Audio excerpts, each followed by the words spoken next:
been a while. Okay. Yes. Holiday brain. Holiday brain, I'm telling you.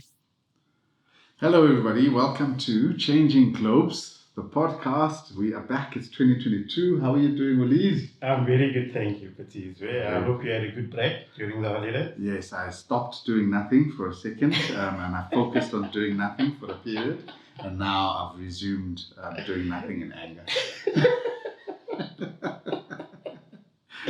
So what were you saying earlier? 2022 is the trilogy. 2020 is the 2020 the trilogy. And you know, every movie, you make the sequel. The sequel's good. Yeah. But there's no point in making the third one. Yeah. Matrix, Godfather. Yeah. You know, so I think. No, for sure. So 2022 is going to be. I think it's going to be pointless. It's going to be a pointless year for COVID. Sure. But a great year for us. Yeah. I put it out to the universe. Yeah, someone was telling me yesterday, COVID ended with Omicron. COVID is done now. I did hope. I've heard those words, moving from pandemic to endemic. Our language just keeps changing. You know, I should have paid attention in biology or science or whatever it was we were supposed to be learning at that time. But anyhow, we're back. You're here. You're up visiting. So we luckily don't have to do the on-screen thing that is probably going to be a 2022 feature on this podcast. So we've got a nice face-to-face. Part of the trilogy. Part of the trilogy, indeed. And we're going to kick it off with looking at this company, Transaction Capital. Okay, is that the one we're choosing? That's the one that we're choosing. Okay. Yeah, and I've done nothing on my side yet. Okay, me either. So my first step would typically be to go and find the website. Absolutely. So I did find it a little earlier, so it should come up quite quickly. There we go. Transaction Capital. Their results came out their results came out now in December, but their year end is the 30th of September, 2022. So that means their second half is going to start off in March 1. So we're kind of 4 months in to their new year. Okay. They've got a 2020 online annual integrated report when I look at the website, which means the 2021 annual report isn't out yet. So it's going to be one of those companies where we look at the 2021 results, but the 2020 annual report. Yeah, so the trilogy thing might actually, we're looking at 2020. Yeah. So how do I clicked the button that came up here that said an integrated annual report, but I don't see that I can download it. I generally like to download the annual reports, not to look at them on their website, because then I can. So did you go to investor relations on their website? I was on their main page. This is their main page, and there's a banner, and one of the things on the banner that came up was this 2020 online integrated. So I clicked that. Okay, yes. And then at the top right, I see there's a reports. So I click that, and I can now see my 7 meg integrated annual report that I can download, and I am downloading it. Great. Okay, so that's the company that I think we want to take a look at. Okay, so first thing in the group profile, they look like they have got three main divisions. Okay. SA Taxi, We Buy Cars, which they own 49.9%, and then Transaction Capital Risk Services, which they own 100%. Okay. SA Taxi, 73.9%. Okay. What does SA Taxi do? SA Taxi is a vertically integrated business platform utilizing specialist capabilities, enriched proprietary data, and technology to provide developmental finance, insurance, and other services to empower small and medium-sized minibus taxi operators and create shared value opportunities, thus supporting the sustainability of the minibus taxi industry. I don't know, look, it's early in the new year, right? What does vertically integrated business platform mean? Which page were you that on? This is the landing page. It's just underneath It's the On their first website. page. No, on the integrated group report. profile. Yeah, there. There. Just that. Yeah. Yes. I see. Yeah. See, under the SA taxi, it explains. Can you please demystify for us vertically integrated business platform? Right. So the idea of a vertical integrated company, it is a very complicated word that says we own the value chain from start to finish.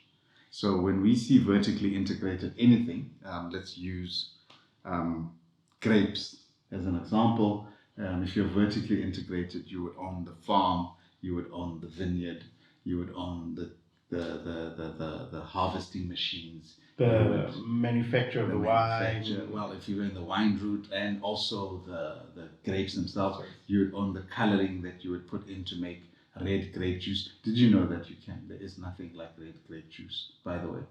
In nature, there is nothing called red, or the color red grape the juice. doesn't come out red. Out of red grapes. The moment you try and use the the shell, what's it, the flare, not the flesh, the skin. The moment you try and use the skin, you're fermenting it and you get wine. So you have red wine, but you don't have red grapes, red grape juice. So every time you buy a red grape juice, that's just food coloring. But anyway, thanks for that aside. So I suppose what they mean then there for by vertically, so in that little thingy they've got SA taxi, auto parts, auto repairs, direct. I don't know what direct would mean. Foundation, protect, rewards. Protect, I'm guessing, is insurance. Yeah. I don't know what rewards means. So I suppose what they're trying to... So I suppose that's what they're referring to is the vertical integration. Yes, and I mean, before we even dive into it, and I'd like to take a peek at how SA Taxi operates. They might have it in here. The assumption we can make is that, they're not actually making the taxi, but the buying of the taxi they're involved in.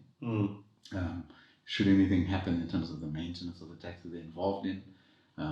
Of course, the financing of the taxi they're involved in, and the selling of the taxi or disposing of the taxi, they're probably then involved in. So I think that's what they mean by vertically integrated.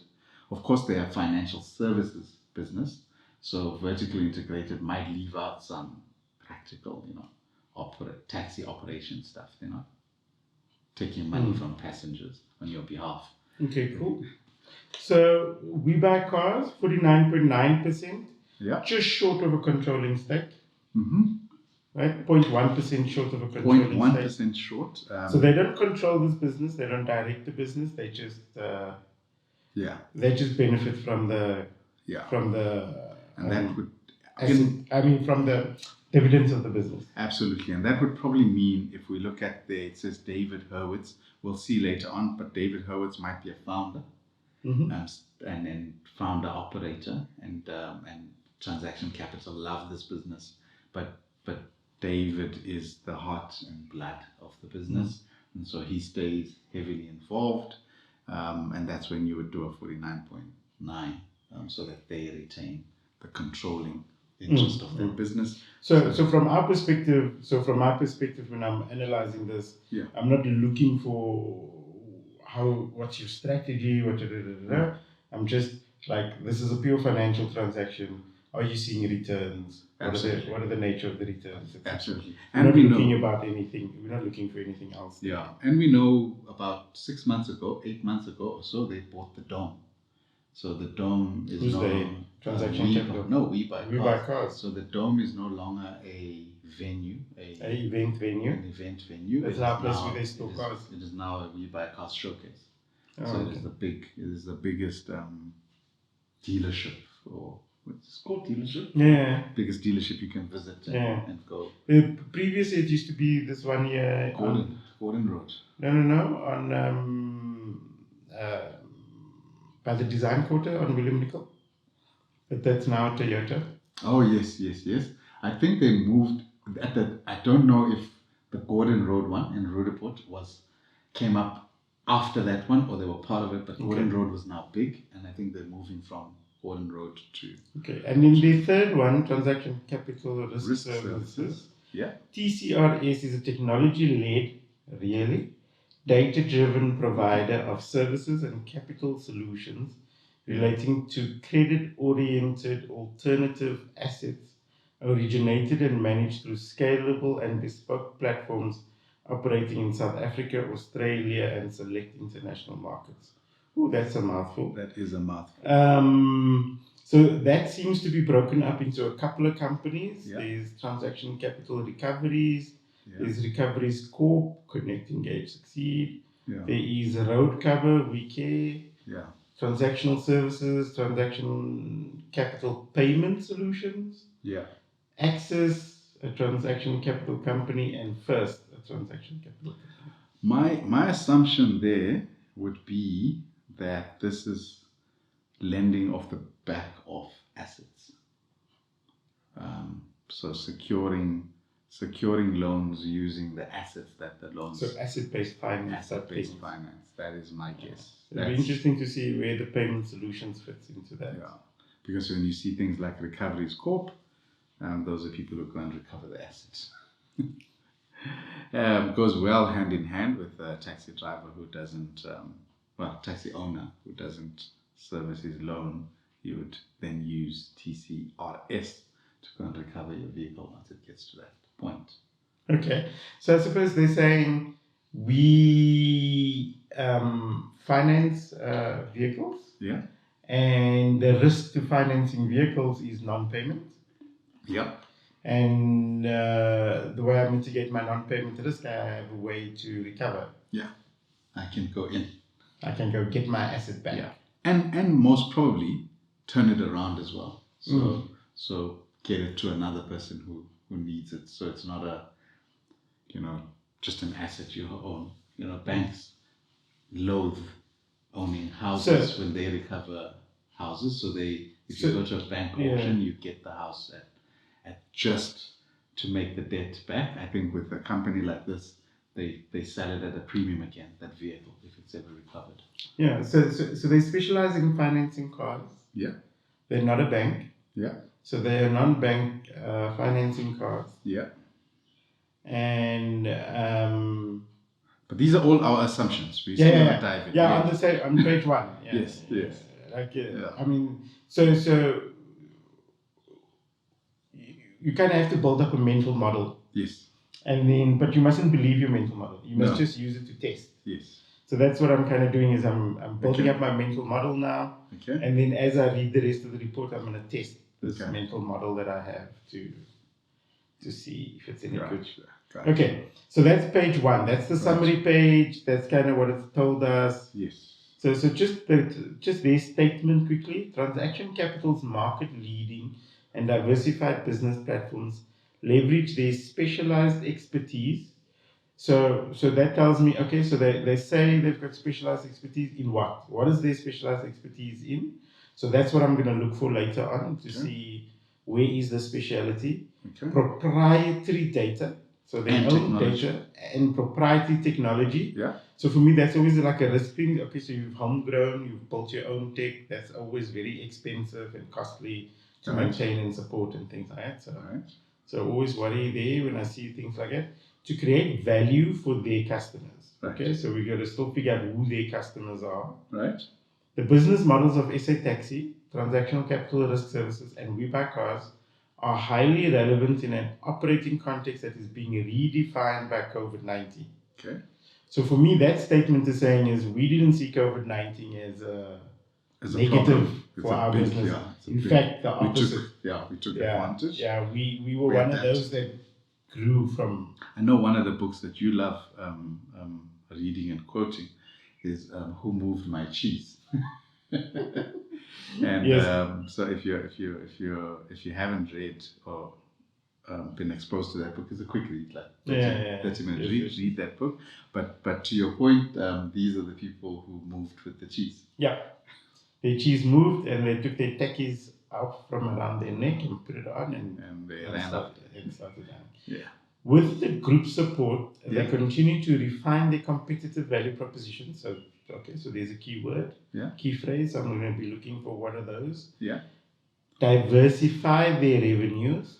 Okay, going to look for where those opportunities are. Yeah. And expand their total addressable markets. Right. Okay. Right.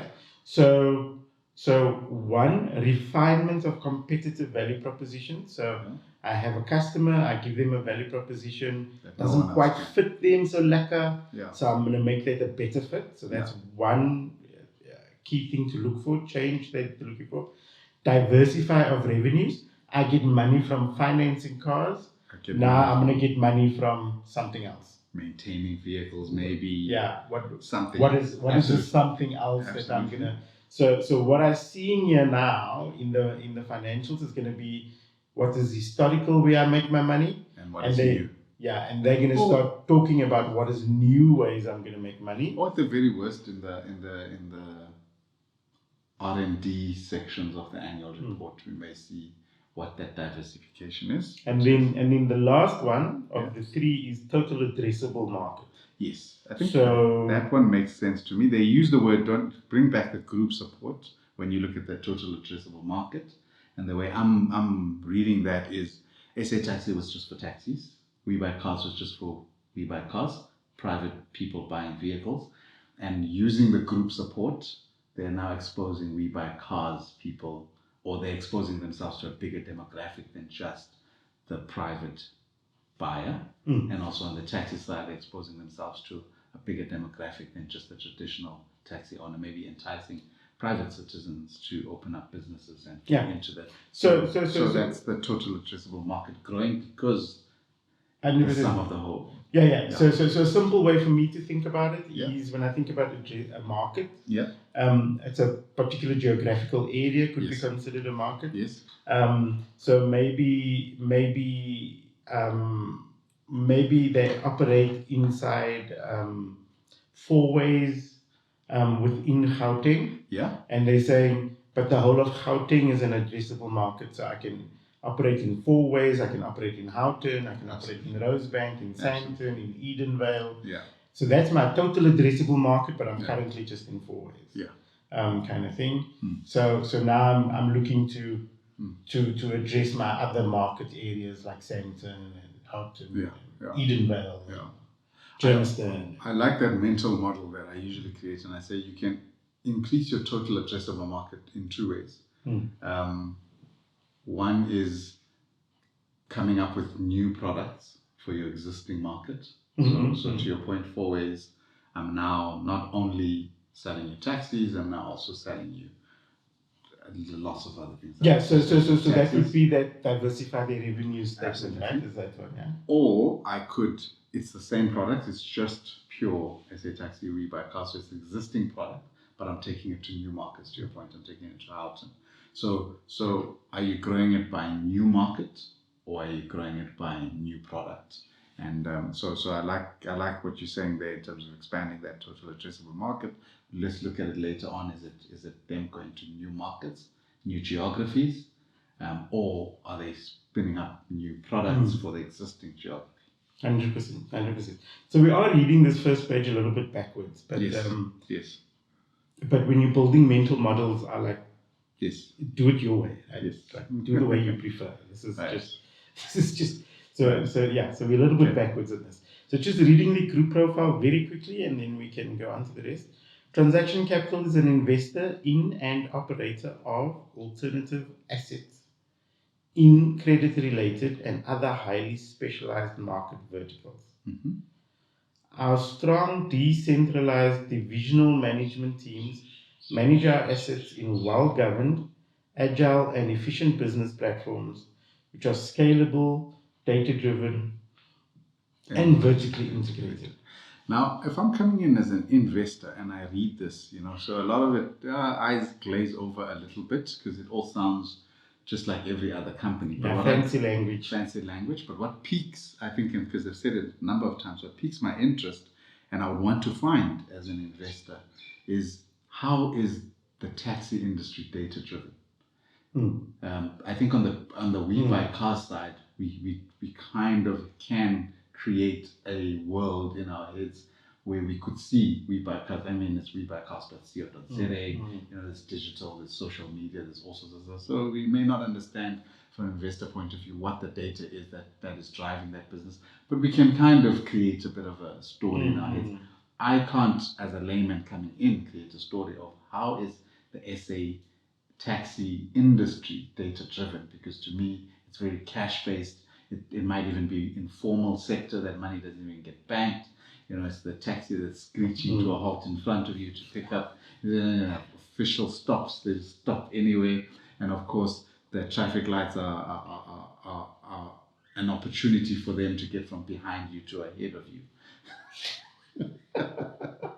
I'm being facetious, but yeah, look, it's the day job, right? But I like that data driven. So when we unpack this thing, I think I'll for wearing that hat, not really wanting to understand too much of the business, but how would an SA taxi industry, how is it data driven? Sure. Yeah. Sure. Yeah.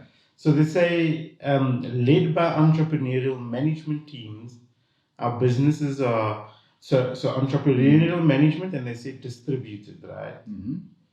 Decentralized, they said. Yeah. Okay. Yeah. Cool. So that like a Bidvesti type feel, right? Yeah. So SA Taxi, owner managed type thing. SA Taxi, the founder of SA Taxi is still there. We Buy Cars, the founder of We Buy Cars is still there. That's what that statement would say. Our businesses are positioned deliberately in relation to socio-economic dynamics in defensive market segments. Okay. The operational. So when they say defensive market segments, are they saying market segments they can defend against banks, for example, who are also in vehicle finance? Vehicle and asset finance. I don't know. So interesting questions, right? What came up for me, funny enough, was maybe the barrier to entry for this market is non-existent. So you want to lose your customers, it's defensive. I don't know. Very good. I don't know. Very good question to look at later. Yeah. Their operational, financial, and strategic flexibility allows them to quickly align their operating models, financial structures, and growth plans to prevailing economic realities and emerging opportunities. This enables them to consistently deliver good commercial returns and meaningful social value. So that's very interesting, very buzzwordy. So it would be very interesting to see what these operational, financial, and strategic flexibility things are. Yeah, and meaningful social value, I think maybe it might not be even in this report, might not even be in the next report, but when we look at these two, second-hand cars market and the SA taxi market, I think that's a lot of social value, meaningful social value that you're contributing to. So I would see transaction capital changing over the years, probably even a name change coming up once they find their feet, once they align themselves to society, most probably. Okay, so there's a flag, right? A flag for the future. Yes. Okay, cool. Moving on. I'm going to skip that about this report. Mm-hmm. Sounds great. Sounds boring. I'm going to stick a little bit on the operating environment, not really look at the South Africa side, because we'll probably see a lot of that. I'm just interested to note that they're in Australia and Europe. So three big geographical differently regions. Yeah. So I suppose the argument of decentralization might be is how they manage that, and right? what they're doing in Australia and what they're doing in Europe. Yeah. Yeah. So they let the Australians do what they do. They let the Europeans do what they do. They let the South Africans do what they do. Okay. We may come back to this, but we shall dive in. Material matters, I'm going to skip. So this is the operating environment seems to be just comments about. Yes, that's what I think. Those environmental. I think when we get to performance, we may come back to that section. Lowest repo rate in 5 decades. Currently, currency volatility and persistent weakness. Talking about currency volatility, I recently discovered that the responsibility of the South African Reserve Bank is to protect our currency. Like that's one of their mandates. Protect the value of the currency. Right. I think they've done a cut job.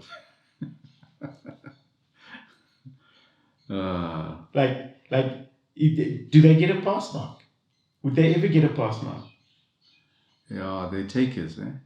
I have not I mean, seen them since in- I started Yeah. entering the world Yes. of work I've never seen them to where we are proactive. now. Yeah, I've never seen them take proactive measures, even if it's 5 years from now. You can say, would say, you give them a success? I mean, No, still reactive. we Oh no, I we could. we Maybe the- I'm being we unfair. are now, for 100 years, we were the biggest gold producing country in the Yeah. world. Right? For the last 8 years Yeah. or so, But the we were- second biggest gold producing country in the world. We weathered. Do they get a pass mark? We weathered the 2008 financial meltdown because our debt levels in the country were not matching. We're talking about the currency. Yeah. And off the back of that, our currency fared quite well up till 2010. Yeah. We survived the financial. We were at 7. Yeah, so Now we did a cycle where are we test. now? There was a cycle test where Where are we we did now? Okay, sorry, just an aside. I think that just failed. Yeah, Fail. I know. You're scathing in your. I want to jump all the way through this report. So I'm not yet engaging with it.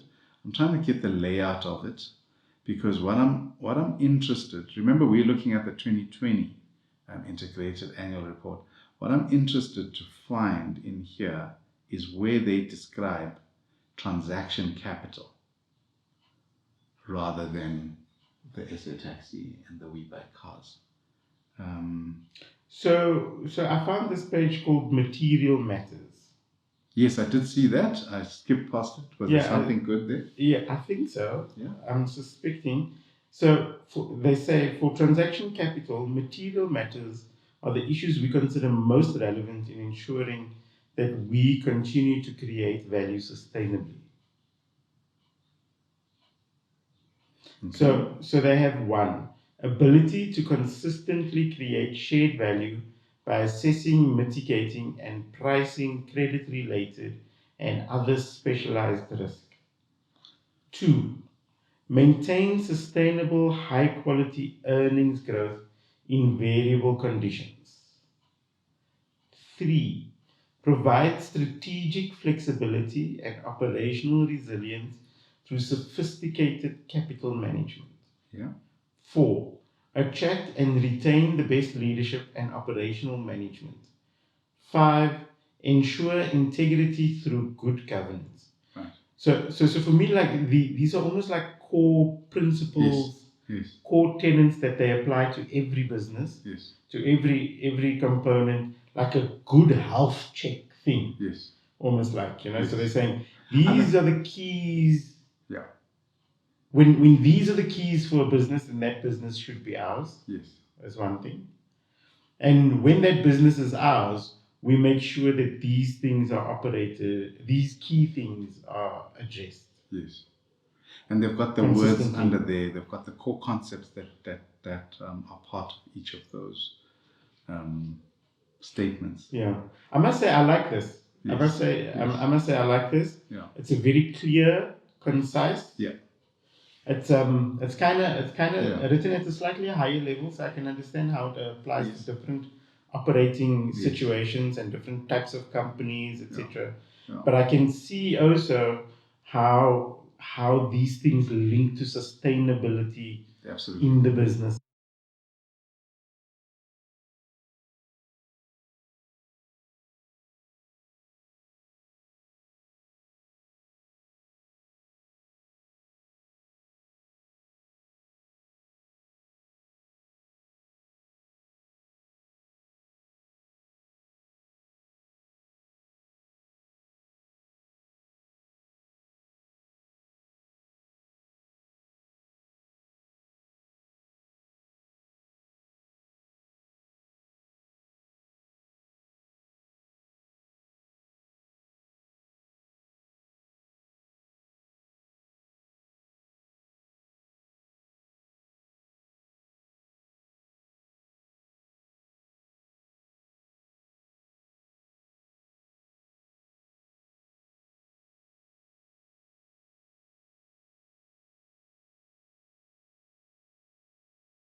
Okay, so I'm going.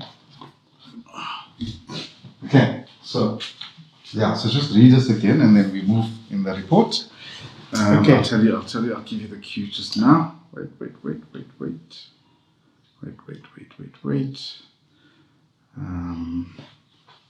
So you're going to have to start with, in the material matters. So when you're going to cue me? Yeah. Now I'm going to cue you with the clap. Give it 3 seconds after the clap because I need that gap when I'm recording. So I found on page 6, material matters.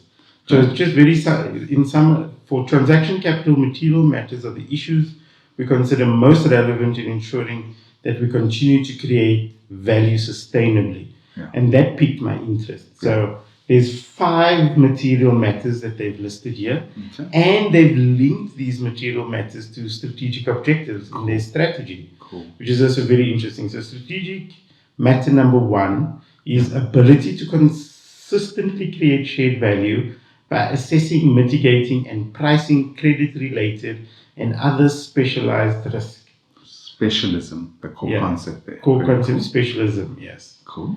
Then number 2 is maintain sustainable, high-quality earnings growth in variable conditions. So remaining relevant. Relevance. Yeah. Nice. Yeah. Number 3 is provide strategic flexibility and operational resilience through sophisticated capital management. So flexibility there, the core concept, yeah. Mm-hmm. Attract and retain the best leadership and operational management. That's number 4.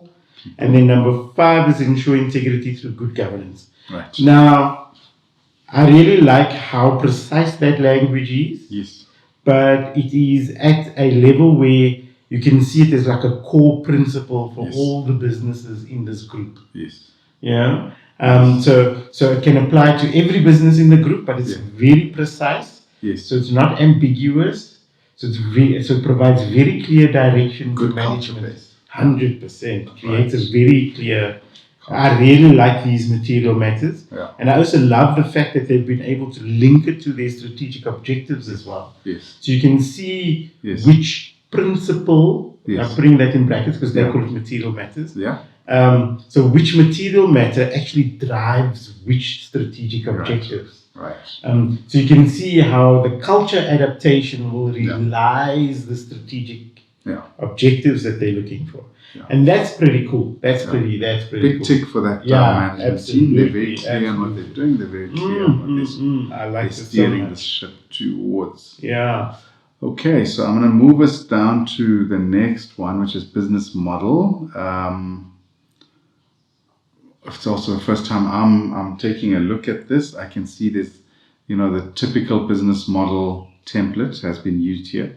What are the inputs that we have? What are the activities that we perform? And then what do we produce out of this?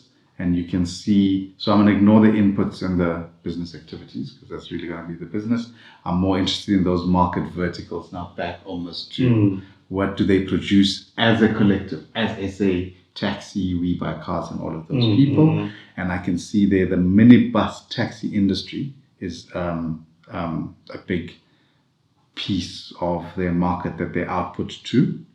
And then the management of credit-orientated alternative asset and transactional services, which I'm summarizing, and it could be wrong, but I'm summarizing to asset-based finance, asset-backed finance. And then that new presence in the market vertical, which is that We Buy Cars acquisition, which is the used vehicle industry. So their business model is then using all of their smarts and all of their assets to do some stuff for that market. So when they talk about a market vertical, which we were talking about earlier on, they're talking about used vehicle, going all the way, cutting through to used vehicle from the time that the guy who bought the car initially wants to sell it to the new owner of the car. They want to be involved. Same thing with the minibus taxi industry. The vertical is the entire minibus taxi industry. I think an important thing to note is it's very easy to miss, but because the diagram doesn't. but their business activities seem to operate in a cycle. Oh, I see that arrow. That's a Yeah, it's very like a good loop. point. Yeah. So I see the arrow coming down. So they identify these assets that are alternative assets. So used vehicle, minibus, taxi, we can view as alternative assets that are credit related. So it must be something. So if fridges was something we always bought on credit, it would be interesting to this crowd.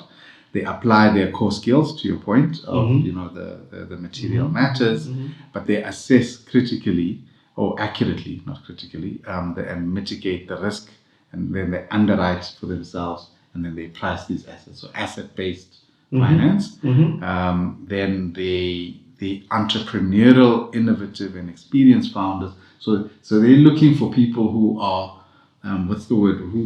who have a good touch and feel of that customer. They don't want somebody who's arm's length. They're not walking in, and no disrespect to Westbank, but I'll use them as an example. They're not walking in with these guys who studied something generic, went off, and now they're in asset finance and they work at Westbank. They want the guys who have probably operated a taxi, who understand the ins and outs, that entrepreneurial and experienced founders.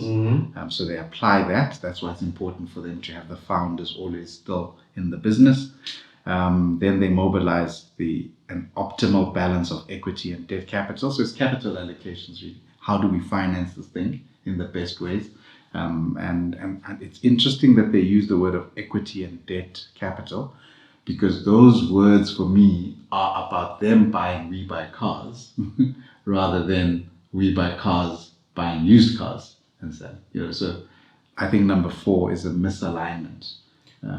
Well, I think this is kind of the thing that they expect in those businesses. Yes, that's what I mean. So I'm saying they might not have done it themselves. The education level up. Yes. So we've been talking about customer. Then all of a sudden we're talking about a company. So number 4 is, I think, a little bit out of place.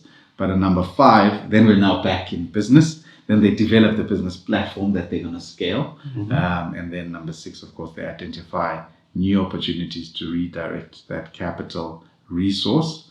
And now I'm looking for the loop. That loops them back to identify alternative assets and credit. Yeah, so I'm a little bit lost in terms of how it loops in practice, but I do understand how it loops in theory. Yeah. And so we like loops. We like positive reinforcing loops. Yes. Because that's how ecosystems work, right? And so it's very exciting for me to see this loop, because a positive reinforcing loop creates very successful business. Absolutely. And sustainable businesses. And as an idea here, I mean, if we I'm going to take used, I'm going to play a little bit of a game that makes me try and guess where they're going. So they We Buy Cars, or alternative asset. Hey, we could get into the used car business. So they were in the taxi business. They were working with the taxi owners. The taxi owners also have cars in there, but they don't buy new cars. They buy used cars. They saw this thing and it leads them to We Buy Cars. Run through number 1 to 5. Now they own We Buy Cars. They've got the platform. They've got the dome. Everything's great. Yeah. Now, so in that, we're assuming they're looking for these things in a We Buy Cars acquisition. Yes, absolutely. Yeah. But now I'm thinking about, are you doing capital debt allocation while are you doing the So now that's happened. All these things, But now I want to catch the loop now. So now we're in We Buy Cars. Everything's running, everything's humming. The business is doing what it's supposed to do. So the business is performing these 6 activities. No, these have been performed already. It's now living the values. Yes. It's running. It's We Buy Cars as we know it. How does it loop? Then becomes the question. Yes. Sorry. Cool. So how does it loop then? So my thinking here is, how do I, now I'm looking around at We Buy Cars. I'm in the used vehicle market, so it's about used vehicles. Am I going to get into motorbikes maybe because I was in vehicles? Am I going to get into boats? Am I going to get into trains? Am I getting into planes? That's kind of your transportation mode. And we're seeing a lot of Uber Eats. We're seeing a lot of Mr. D. So this is also an example of that total addressable market question. Absolutely. So you're Absolutely. tackling So that's that what now. so that's what I'm now thinking. What other 5, markets 6 are there? years. Yeah. Exactly. So I'm now thinking about transportation, but used transportation that would need credit. I'm sticking within. That's now me looping back to number 1 within the We Buy Cars concept. And now we may see, and this is me just predicting and guessing, they're going to enter and start renting out scooters to Uber Eats, to Mr. D. I think I agree with you. I think it's more likely going to be Uber. This is your Uber. Are you familiar with a company called Move? Moove. They came out of they're a Nigerian company. Right. They've just entered the South African market. Okay. They effectively a financing company. They created a strategic partnership with Uber. There we go. They buy the car. Right. They put a driver in the car. Right. They give the driver a target. Right. They've got some tech in the car. They've got dash cams and things. And they've got a 4-year with the driver. Yes. And the driver, and they finance the vehicle. The driver gets net settled. So based off that, I think, as an example, I think that's how that business activity works. And as a bit of soothsaying, I think that's where they're headed. But that's also the advantage of these loops, right? Yes. Is these loops give you that power to predict a little bit forward. Absolutely. Because you can see now how it comes together and how it plays out. Right. Okay, so good business model. I think I like. Great business model. Yeah, I like it. I suspect these guys have been to the same school we have. That is a good thing if they are in charge of the company. I'm going to see outcomes over there.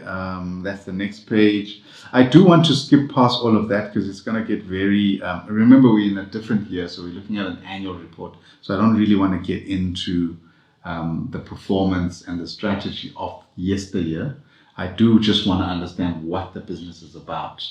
I hear you. I must say, these 2 pages that I've read here now, material matters and business model, the way they've written this up for me is, if you guys stick to this, this is a forever business. No, indeed. You know, you guys like this is for me. Yeah. This is the heart. This is the pumping heart of the business. Is these 2 pages. Yes. And the rest of it is kind of now that business. So what I do want to jump ahead to at the moment before we figure out who's running the things, because I haven't yet defined for myself what SA Taxi does. I'd like to get to a section where we just find out what does SA Taxi do. On page 56, for example, they introduce We Buy Cars. I'd like to get to that page that tells us what does We Buy Cars do, and then TCRS. What does TCRS do before we figure out who owns these, who's in charge of running these things, and then we can get to the performance, and we'll swap reports. We'll get out of the annual report into the 2021 financial results. So to start with, I must just say, so far I'm very impressed. Very, very impressed. Very, very impressed as well. To start with, I'm just gonna go with where I land up. I landed on the introducing We Buy Cars. So we haven't defined SA Taxi yet. Let's start defining We Buy Cars because we're there. Okay. What page is that? Page 56. Page 56. I'm gonna skip how they have decided to own it. And just look at the market that We Buy Cars is in and what We Buy Cars does, and unpack that page. So I'm looking at page 56 and 57. So page 56, South Africa's vehicle park, PARC, has grown steadily despite new vehicle sales declining over the last 10 years. So I suppose the vehicle park is all cars, whether they're new, used. It's a very technical term, I must say. But in here, then they talk about the used vehicle market, which is resilient, it's defensive and growing despite our economic climate. So when they look at that market, there's 500,000 new vehicles with 46% of them being financed. There's a 2.4 times ratio. For every one new car that's sold, there's 2.4 used cars that are sold. And in the used car market, there's 1.2 million used vehicles that were sold. And this is within the COVID period. So that kind of gives you an idea of why they think that used cars is a defensive market. So we finally get a definition of defensive. So in a very horrible market, you're still doing well. That's how they're defining defensive. So but let's just unpack that for a second. So in a terrible market, what's happening? In a terrible market, people lose their jobs. Yeah. They can't afford their cars. Yeah. So they sell their cars for cheap. You've jumped ahead. Okay. Okay. I think, so in a terrible market, there's maybe three parts to it. My mental model is creating three parts. There's people who did not require any form of private vehicle, who find their context shifted in a way that they now require private vehicles, right? That would be the one market. People who are now they need to buy a vehicle because of a defensive, because of a because of what's the word for a horrible economy? Because of a horrible economy. Then there's the people who have cars, who find themselves in a situation where they can no longer afford those cars. I think there's a second bucket, and they have to dispose of those cars, right? And then the third one is life has always been the normal used market. So I would put that in those three buckets. So if we're defining it in the used market, what you are going for was number 2, which is I own a car. So don't use the word new cars. I own a car. Right now, I become unemployed. I now have to get rid of my car. So that's, I think, the first outpouring of used vehicles who sell to the first crowd. The first crowd was now, I need to buy a car for my new context. I may have been a previous owner. I had a Merc. Now I need to downgrade to a VW. I'm in the market for a VW. So used vehicles. So I sell a car, I get a new car. I may be in a job now where I no longer need to travel long distances, or I was using a company car, whatever it may be. I think that's what's happening in the economy. Transport will always be required for the private crew. So those are the first 3 things that I'm defining for that. And then on the taxi side, a lot of people who sold their stuff and can't buy new cars, can't downgrade, are now catching taxis. So there's much more widespread taxi use. So there's more need for taxis, I'm assuming. And so that also plays in their favor. So I'm looking for that word defensive. So a bad economy results in more people catching taxis. A bad economy results in more people buying used cars. And a bad economy results in more used car stock being available. Okay. And that's what they say there, 2.4 times in this defensive economy. So for every new car that's sold, there's 2.4 people buying new cars. Very horrible number. For every 10 new cars that are sold, 24 used cars are sold. I see some compound annual growth numbers there, CAGR, on the new vehicles. It's 9 years. You get 1% CAGR for a new vehicle, and a used vehicle is 3.8% over that 9 years. The CAGR for 5 years new vehicle is down 3.4%. But in the used car, it's still up 1.7%. So they're just making a case there to say, you want to be, there's the line there. Let me read that line. We buy cars in business model. is even more relevant in a post-COVID-19, and that's the case I think they're making there. But simply, We Buy Cars is a uniquely positioned, highly competitive business with a 20-year track record. They are highly experienced buyer and seller of used vehicles. And I think for anyone listening and they haven't come across We Buy Cars, they own a domain called webuycars.co.za, and their thing in the market was coming in and saying, when we buy your car, we give you cash immediately. We can come to your house and give you the cash because we take on the risk of us having to sell that car. So they flaunted that expertise, that specialization of saying, we don't need, just by assessing your car, we know that we can find a buyer and we pass that on to you by you getting the cash immediately if you're selling your car. That was their big thing, and that's what they're sticking to here. So and how do they do it? A highly experienced buyer and seller of cars. They do it through blah, blah, blah. When I say blah, blah, blah, it's technical, so I don't want to use those words again. So technically, supported by a national footprint that includes 7 vehicle supermarkets and 19 buying pods. And I think from a layman point of view, that's the thing. It's about distribution. It's about, if I buy the car and I give you cash, I can get it to the big supermarkets, of which we have 7 in the country. So you can almost imagine 1 in every province. We've got 9 provinces, so 2 provinces are left out. Northern Cape is probably one that's left out. So there's a key enabler. Keep reading.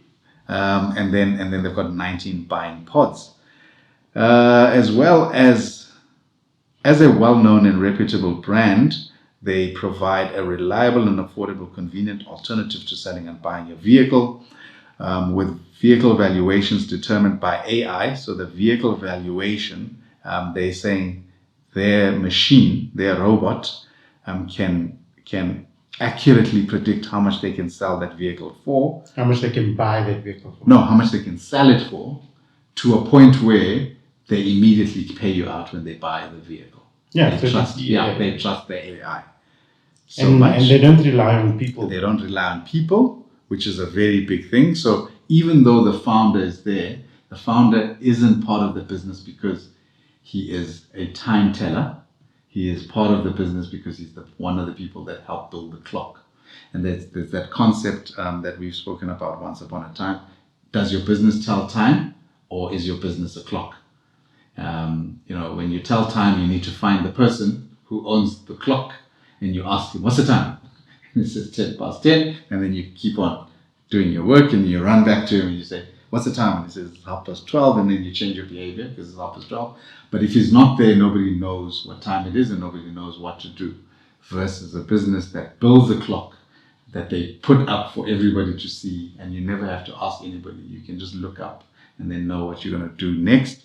Your point here being, when it comes to vehicle valuations, they don't have a time teller. They don't have a soothsayer. They don't have somebody who goes and kicks the tires and tells you how much the car's worth.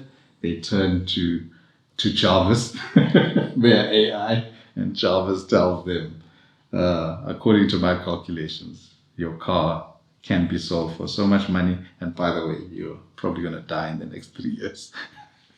So that's why we don't trust machines, because we're afraid they're going to predict when we die.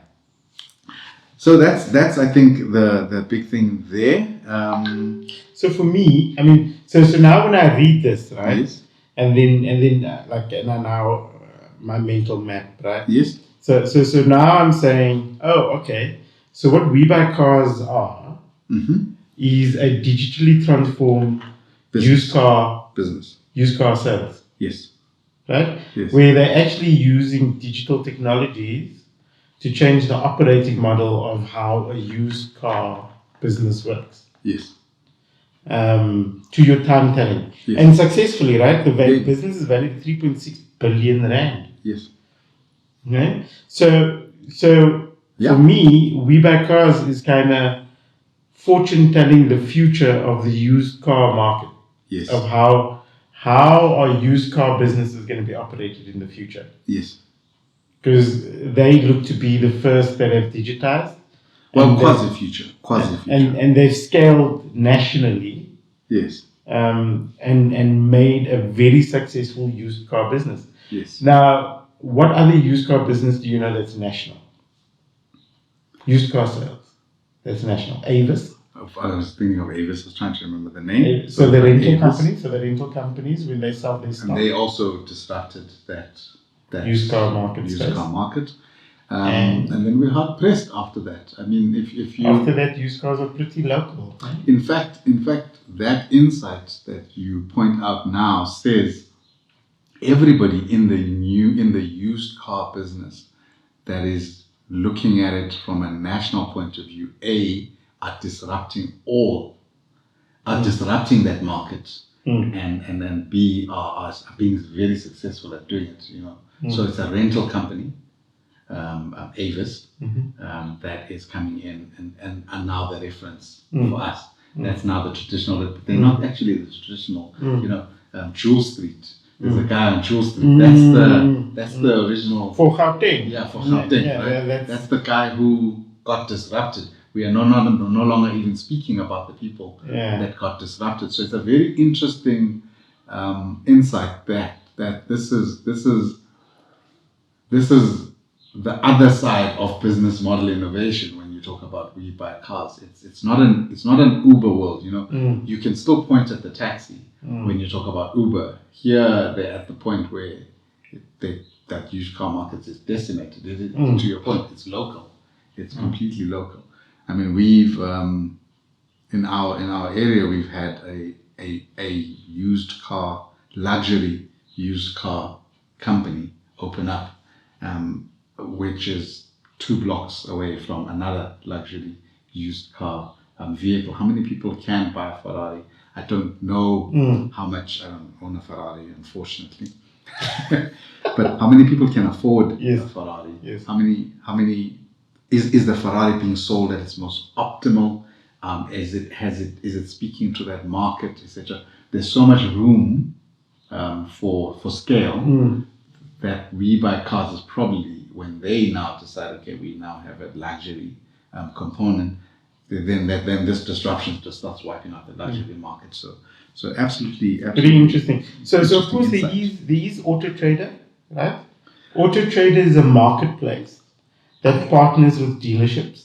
I wouldn't put Auto Trader in this bucket. I would go with your Jewel Street,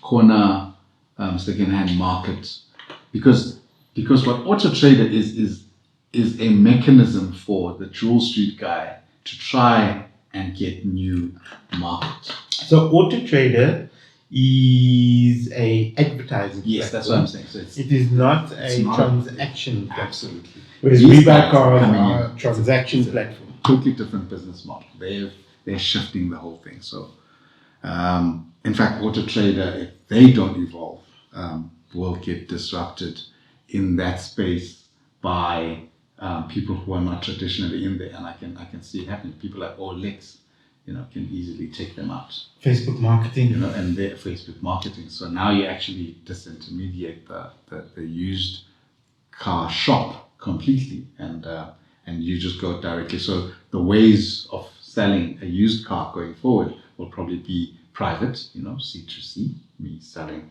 to a customer, and then these vehicle supermarkets where I can go to a lot and I can see all sorts of stuff, and then when I'm selling my car and I don't want to sell it C2C because I'm afraid, but I don't want people knowing where I live or whatever it is that you might be paranoid about, or just the schlep of it, or you're going to sell it to this supermarket.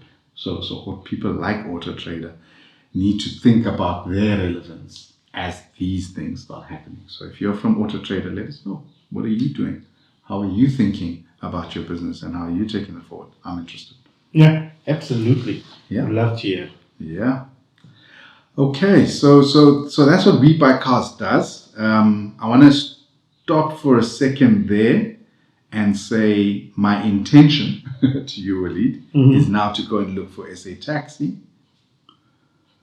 Okay, so in terms of SA Taxi, I think that's the exciting thing for me when I look at that refurbishment being used or being brought to rebuy cars, and you start creating kind of scale over there. So I think that's the big jump out for me, that I like about that synergy. But it's a straightforward business. I think a very highly risky business for our traditional lenders, and that's what they talk about when it comes to those core values of this, that specialization. They're saying we know this industry, and a defensive market. And it's a defensive market as well. They're absolutely right. The more people sell their cars, the more they need taxis, the more they need to get around. So yeah, I like this business. I kind of understand that. Just jumping forward to their market context, I don't think. Oh, you're going to have a quick look at the performance overview? No, because this is the old performance. We're going to have a proper annual, with proper reflection of the last year, 2021. This is the old. Yeah, this is the old. We're here just for understanding. Part one in the trilogy. Yes, part one in the trilogy. So in terms of the market context, a little bit of an understanding of this market, them showing off how they understand the market. But you as an investor, when you're investing in a company, you want a company that understands its market, because they're going to be building product for that market. So I don't know much about the taxi industry from a business point of view. So this is a nice slide, page 82. They just cover the minibus taxis and their understanding of that market. So they say here that it is the largest and most vital mode of transport, including within South Africa, the integrated public transport network. 40% of minibus taxis are used for public transport. 38% are used, in terms of the integrated public transport, 38% of people use personal vehicles. 21% walk, and 1% don't walk. They don't use personal vehicles, and they don't use public transport. They use other. I don't know. Maybe these are the people that fly to work using their own private helicopters. The 1%.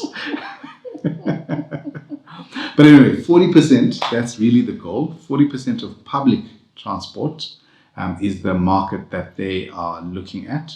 Of that, the defensive and growing minibus taxi industry, there's some stats that they have over there.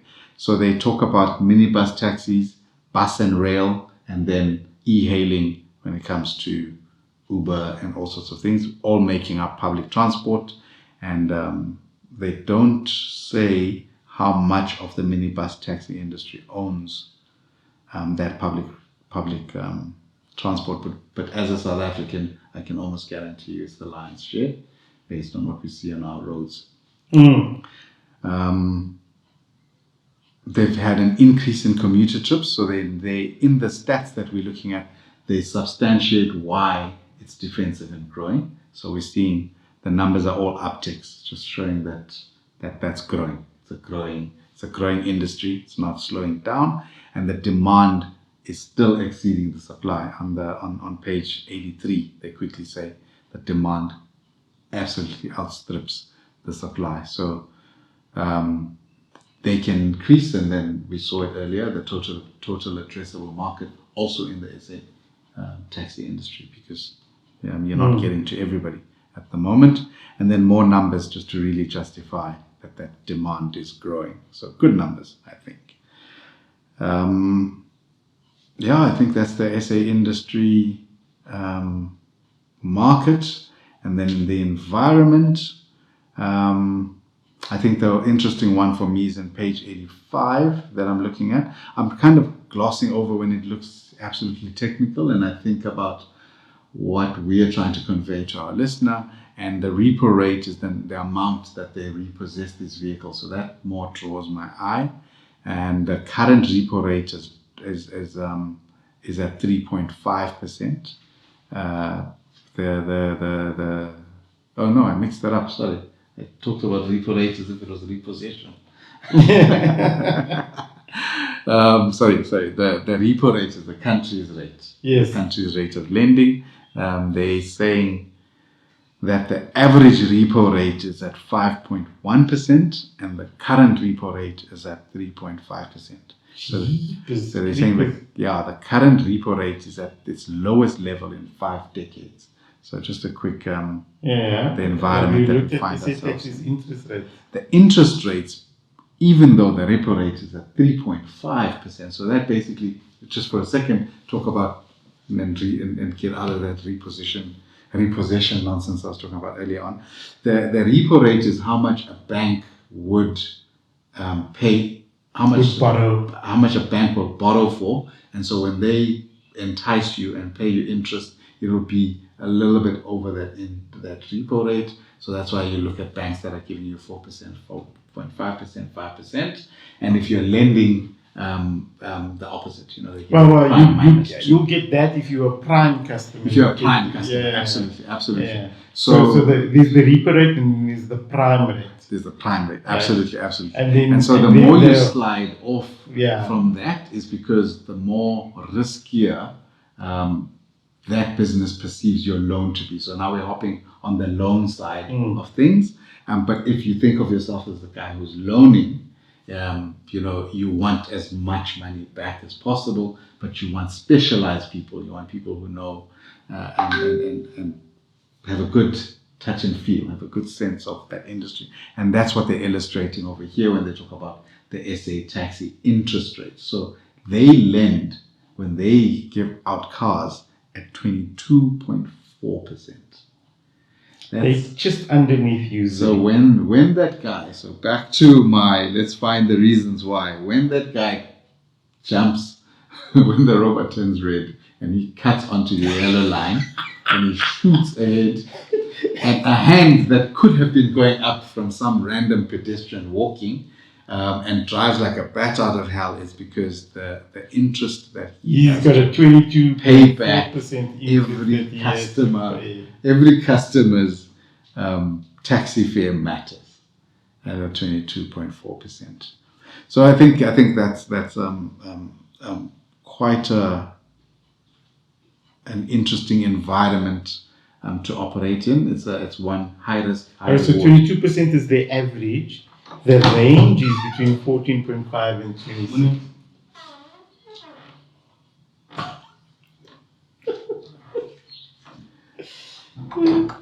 Okay, so say that part again. The average interest rate is 22.4%. Their range is between 14.5 and 26.75. Oh, jeez. So that is... and they say it supports affordability of installments, yes, including existing loan books, loans on book. Absolutely. So when that taxi is hurtling around, it's looking at paying back around 3,813 Rand a month installments. Oh no, that is increased by 3,813 Rand, the installments. So the installments since 2015 have even increased there. So quite a nice set of numbers that again illustrate how defensive. So just do the sum. So if a vehicle is 477,000 and you're paying an interest rate of 26%, right? What is your monthly installment? I don't know. I don't have a calculator open. Oh, and you got to do that over... Yeah, you got to do that over a specific period. They did have 5 years and 9 years and all of that. I wonder if they can actually loan a taxi out for 9 years, because they have 5 years and 9 years. Very interesting. Anyhow, the main point of all of these numbers is to show how defensive the industry is for these operators, and they're showing that everything is on an increase to the benefit of SA Taxi and Transaction Capital. That's really it. In terms of VAT contribution, because they did talk about them, what was the word? Was it shared value that they used when they were describing their reason for being Transaction Capital? They talked about caring about value. I'll call it societal value, to be lazy. But you can see they are counting that minibus taxis, as much as they drive us up the wall, contribute around R1 billion in terms of VAT. Yeah. They contribute around 7 billion rand when it comes to fuel levies. And if you're in Gauteng, you'll remember the big uproar about the gantries and taxis being given a pass and not having to pay for our e-tolls. And that was one of the big levers that they were using to say that they're paying 4 billion rand to the Road Accident Fund, 7 billion rand to fuel levies, and 1 billion rand to VAT. That's 12 billion rand that they contribute to our fiscus, to our tax. So that is an impressive number and a valuable contribution. That's why I say I would see Transaction Capital over the years rebranding themselves and getting themselves more known for this work that they do. So what was that total you said? 1, 2, 3, 12. 12 billion. Yeah, 12 billion. Yeah. So I can't. Plus the 4. Plus the 4. Yes. Yeah. Yes. Yeah. So just to put that in context. Yeah. When SARS upped the VAT from 14 to 15%, yes. that was to add 24 billion to the fiscus. Sure. You know, so they are significant. So it's a significant contribution. Significant player. Absolutely. Okay. Lots of business activities there. Again, lots of detail on that page on business activities. But I do want to talk about the main offerings that SA Taxi then does provide. So we've been talking about that finance, that insurance, and the other services. And on page 86 and 87, they touch on what these services holistically are that SA Taxi provides to the mini taxi industry. So they do auto repairs, taxi repairs. They are also in the parts business, so they are able to supply parts. They have data and telemetry operations that they offer to their taxis. They have finance, as we've spoken about, and then they have insurance. The insurance is called SA Taxi Protect. And then they have SA Taxi Direct, which is the procurement of new and pre-owned taxis. And then they have rewards. I did not know taxis have a rewards program. But if you fill up at Shell, you will see a lot of taxis filling up at Shell. And one of the reasons, according to this page, is because if the taxi is financed by SA Taxi, they get rewards for filling up at Shell. And if you look at a lot of the taxis, I'm guessing you haven't paid attention, as I haven't, at the tires that they use, but expect to see Bridgestone as the tires that they use, because they do get a reduced price, around 1,400 Rand reduced price on their taxis. An original tire purchase price is around 1,800 Rand. They get it for around 1,400 Rand. So that's a fairly healthy. How many tires are you running with? Probably 5. Your 4 and a spare. So that's 2,000 Rand that you save at the time you do a cycle on your tires, which contributes to lessening the number of fatalities on the road when it comes to taxis, if those are caused by worn out tires. So very interesting, very interesting. Okay, so that's SA Taxi in a nutshell. I want to take a look at who owns it, but very quickly let us go and look at the risk services that they provide. So we started with a very in-depth on the We Buy Cars. We've been a little less in-depth when it comes to SA Taxi because that's traditional. I think this is going to be our least depth one. I must admit, I do like this report. It is a very great report. I mean, because one of the things they also do is they interview the executives. Yes, they and do. They have a Q&A. So that's certainly something with reading through to get a sense of what was on their mind. And And again, we're kind of rushing through it at the moment. Well, I'm intentionally skipping it because again, we're looking at a 2020 report. So it will be a good, in a future episode, once the annual report for 2021 comes out, we'll already have done the financials, but it would be a good one where we could go back and just look at what the executives, because they did say entrepreneurial and founder. Let's just go and take a look at the commentary that they have, and maybe if you pull a couple of strings, we could interview one. Maybe that will be one of our interviews. Who's pulling what strings, guy? You know people. Transaction Capital Risk Services, a technology-led, data-driven provider of services and capital solutions. Yeah.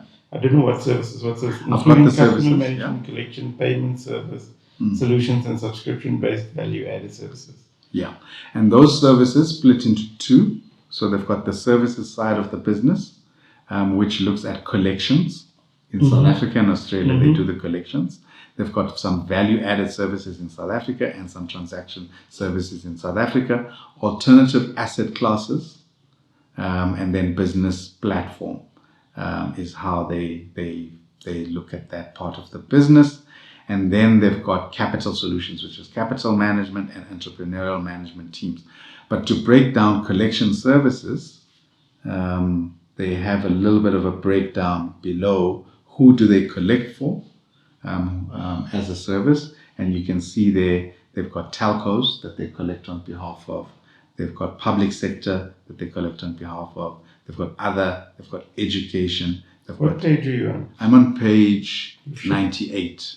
Sorry. So I'm kind of reading them. As you were reading that one, I'm reading the next page. Okay, cool. In tandem. Collection services, yeah. So telcos is a very big focus of theirs, public sector, education, specialized insurance, and then commercial. Retail is there as well. Banking is there as well. And then utilities in general, but that would be under that public sector in the South African space. So they offer a collection services business, just like all the other guys who keep calling you and pay your TV license kind of people. So that would be the main part of TCRS's business. They don't dive into, on the page that I'm looking at, the value-added services that are in South Africa on top of, they do, sorry, I must look at the bottom over there, lead generation, customer acquisition. So you get a little bit of lead generation and customer acquisition as a service being offered by TCRS. So all of the businesses that they, all of their operations, I'm rereading that, all of their operations, which is their businesses, are underpinned by leading capabilities in data, technology, and analytics. So again, bringing that very strong digital core capability into the TCRS part of the world. And when it comes to that developmental finance that they're able to offer, I think this is a very big cornerstone of being able to crunch and predict stuff here and being able to churn out interest rates that are probably better than any other lender out there. You're getting into your 14-15% for the very good taxi operators, and you're able to detect the guys who are probably a flight risk, and you're lending out at 26%. So I think TCRS has got the engine that makes all of that possible. 90% of their revenue comes from this, and then they from collection services. 90% of their revenue. Where do you see that? There's a little pie chart there. If you look at that little pie chart, it's I see the revenue composition. Yeah. Yes. I see. Okay. You follow the lines. Follow the lines. Okay. So it's 96 and 4. Yeah. So that value-added services, lead generation, and customer acquisition is something that they're playing around with. It's about 4%, and they're trying to diversify. But TCRS, 90% of it is collections. So transactional services, payment services and account management, specialists in customized, innovative and flexible payment processing services, including payroll, business solutions, data analytics and people management. Yeah. That's 6%. Yes. So then 90% is collection services. Collections. They are all about collections. So that's the big business that TCRS is there. Yeah. So it's the least sexy of the three businesses, but I think it's a big cornerstone of of both We Buy Cars and of SA Taxi. Your ability to collect debt rather than repo. So that's transaction capital. 3 divisions. Who are the people who are tasked with heading up this entire ship? Who are the people in control of transaction capital? I have to do a way big scroll up to the top. Yeah, you're going to go back to the I'm top. being so lazy to scroll. Yeah, I'm going page by page. So I'm going to do a little bit of a pause in my talk so that I can do a cut of that last little bit there. Okay, so the people in charge of this company, I am on page 36 and I'm looking at the board members and the board composition, and we can also see the 3 CEOs on the right hand side. Before I get to either just the board members or the CEOs, let's look at the man who is the chairman. This is the person who is in charge of it all. We've got a man here called Christopher Seabrook. Christopher Seabrook has been with Transaction Capital since June of 2009.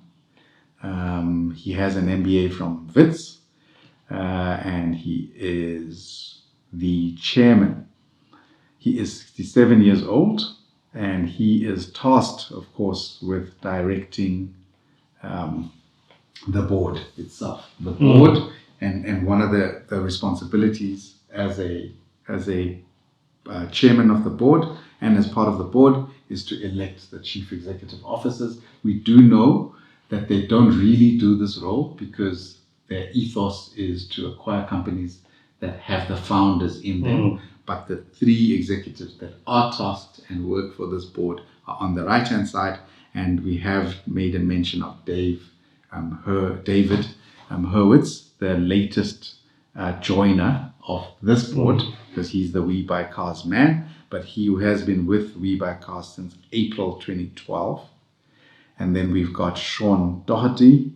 Sean Doherty. So you jumped over to the executive committee now. Yeah, to the executive committee now. And Mark, the chief investment officer. So I just wanted to take a look at the executive directors over there. I stand corrected. From We Buy Cars. He's from We. Do I remember right? We saw his name earlier on. Was he part of SA Taxi? I don't know. I need to. You stay on that page. I'm going to go back up. I think I am speaking a little bit of a lie, but I remember him associated directly as CEO of one of the businesses. And I thought it was We Buy Cars. Yes, it is. Yes, he is CEO. Transaction Capital acquired a non-controlling interest of 49.9% in We Buy Cars in September 2020. Oh, and then for more on the acquisition of We Buy Cars, you can talk to David Hurwitz. So I read that as David Hurwitz being the CEO of We Buy Cars. No, he's the CEO of Transaction Capital, and he just had more commentary on the purchase of the company. So the group has a group CEO, which is David Hurwitz. The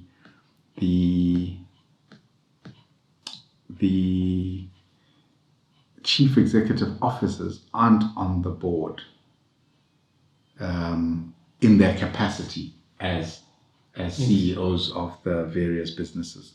So the executive directors are just executive directors. There's a CFO, there's a CIO, and there are 2 other executive directors, Michael Mendelowitz and Jonathan Jono.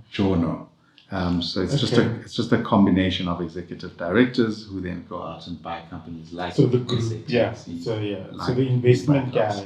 Absolutely. They've got a non-executive director. I think it's interesting that the non-executive director is listed on the right-hand side, Roberto Rossi, independently from the other independent non-executive directors. So I think he has some shares in the company, and that's why he is listed on the right-hand side. Robert. So what does Jonathan Jonah and Michael Mendelowitz do? It doesn't say what they Well, do. the executive directors, so which is standard. You can have such people. They can come on to the board, and it's usually an operational reason. So if you look at your top three up there, those are the mechanics of the business. So I would assume Jonathan and Michael understand the taxi business quite well, and have been instrumental in building the tools for collections and for SA Taxi. I wouldn't say We Buy Cars is involved, because I'm looking at their tenure, they're both from 2003, so it would definitely be, there could have been previous CEOs that ran the business before it listed, and they still stick around, and they have shares, probably significant to the mere mortal. Yeah, I suppose if we. Oh, but it says March 2003. Yeah, so they're not independent. So they're the most important thing when you look at that crew. That's all founders. Maybe they're probably all the founders. Yeah, all the guys who kicked off Transaction Capital. Yeah. They don't really want to be at the helm anymore, but they are. They are insight for the new crew. Christopher then came in 2009 when they listed. I'm assuming they listed probably around there, or he came in to help them list. Okay, Reed. Straight out of the real world and into the virtual world, the Zoom world. We're going to be wrapping up our transaction capital. Yeah, let's wrap up our transaction capital. Let's take a look at the financials, see what it is that we can decipher from the financials for transaction capital. So I'm just going to share probably their consolidated financial position. Where's that lovely button? All right. So my first thoughts when it comes to transaction capitals, sales numbers. This is a holding group versus a actual company. So it's not We Buy Cars and it's not SA Taxi, but it's the holding group for We Buy Cars and SA Taxi. So it's very interesting the way that they list their income. So a lot of it there you'll see is listed as interest income, and they're looking at loans and advancements. So they've got a peculiar way of looking at the world. But it makes sense if you're an investment company. And so I've kind of had to add up a couple of these numbers, and it brings me to a figure on my side for their sales of 6.6 billion rand. So they made 6.6 billion rand as SA Taxi. And then the gross profit out of that is 4.7 or 4.8, let me round it up, 4.8 billion rand, which means they're running a GP, a gross margin of 72% from the group point of view. For every rand that they spend, it only costs them 28 cents to turn that profit. So that's a very, very good number when it comes to their profitability. Yeah, like really smart financial people making really smart financial decisions here, right? Yeah. And it's very fascinating to see. I was just looking at page 4 of their presentation, which has a nice summary breakdown of headline earnings and the various contributing business units. So of course they got those three: SA Taxi, Transaction Capital, Risk Services, and We Buy Cars, right? Yeah. And so and they each have what they contribute to the group, and it's actually a very nice breakdown. Makes it easy to see.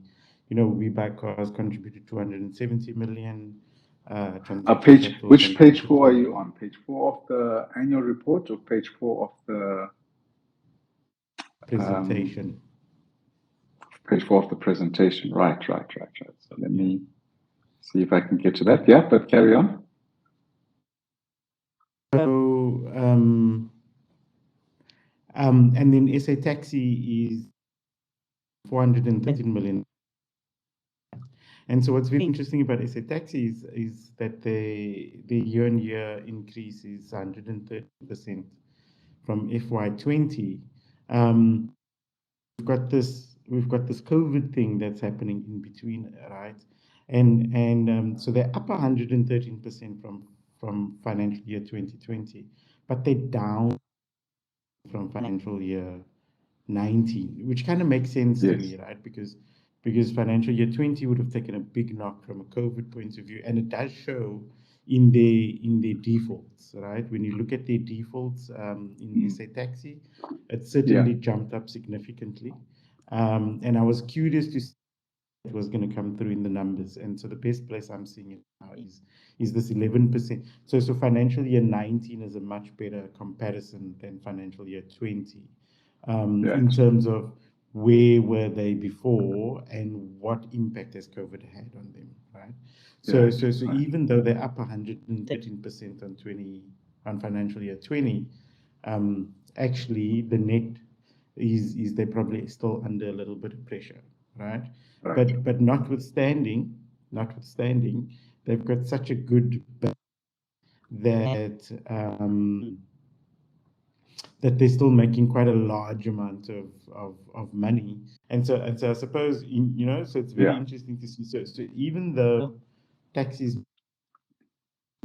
they were still paying they were still to a large extent. I mean, you can see the defaults, but to a large extent, the majority of their asset base, it looks like, was still paying their installment. Yeah. No, very true, very true. And when we compare it to that 2019, the gross margin has improved. So if we're looking at that pre-COVID to now, 70% to 72%. I think if my calcs are all right there, all in all, a business kind of on the upward trajectory.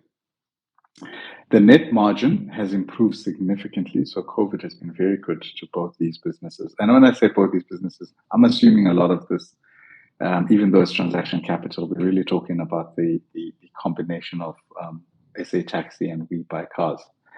So I'll interchangeably refer to the two of them or the big one. But from 16%, pre-COVID, and then in COVID time that dropped all the way down to 3%. So they were barely making any money the first year of COVID, but this last year, they've gone to 36%. So they've almost doubled. In fact, a little bit more than doubled what they had pre-COVID time. So just on the net margin side, learning to run the businesses far more better, far more streamlined, results in a almost double to 100% increase on your net margin.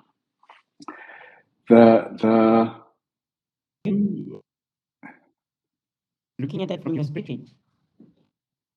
Yes, I'm looking at that from my spreadsheet. So what I should be doing is removing the share when I look from my spreadsheets. So that I don't distract. So that's just the net margin. So I'm looking at that from my spreadsheet, which I don't really want to share because I don't clean it up.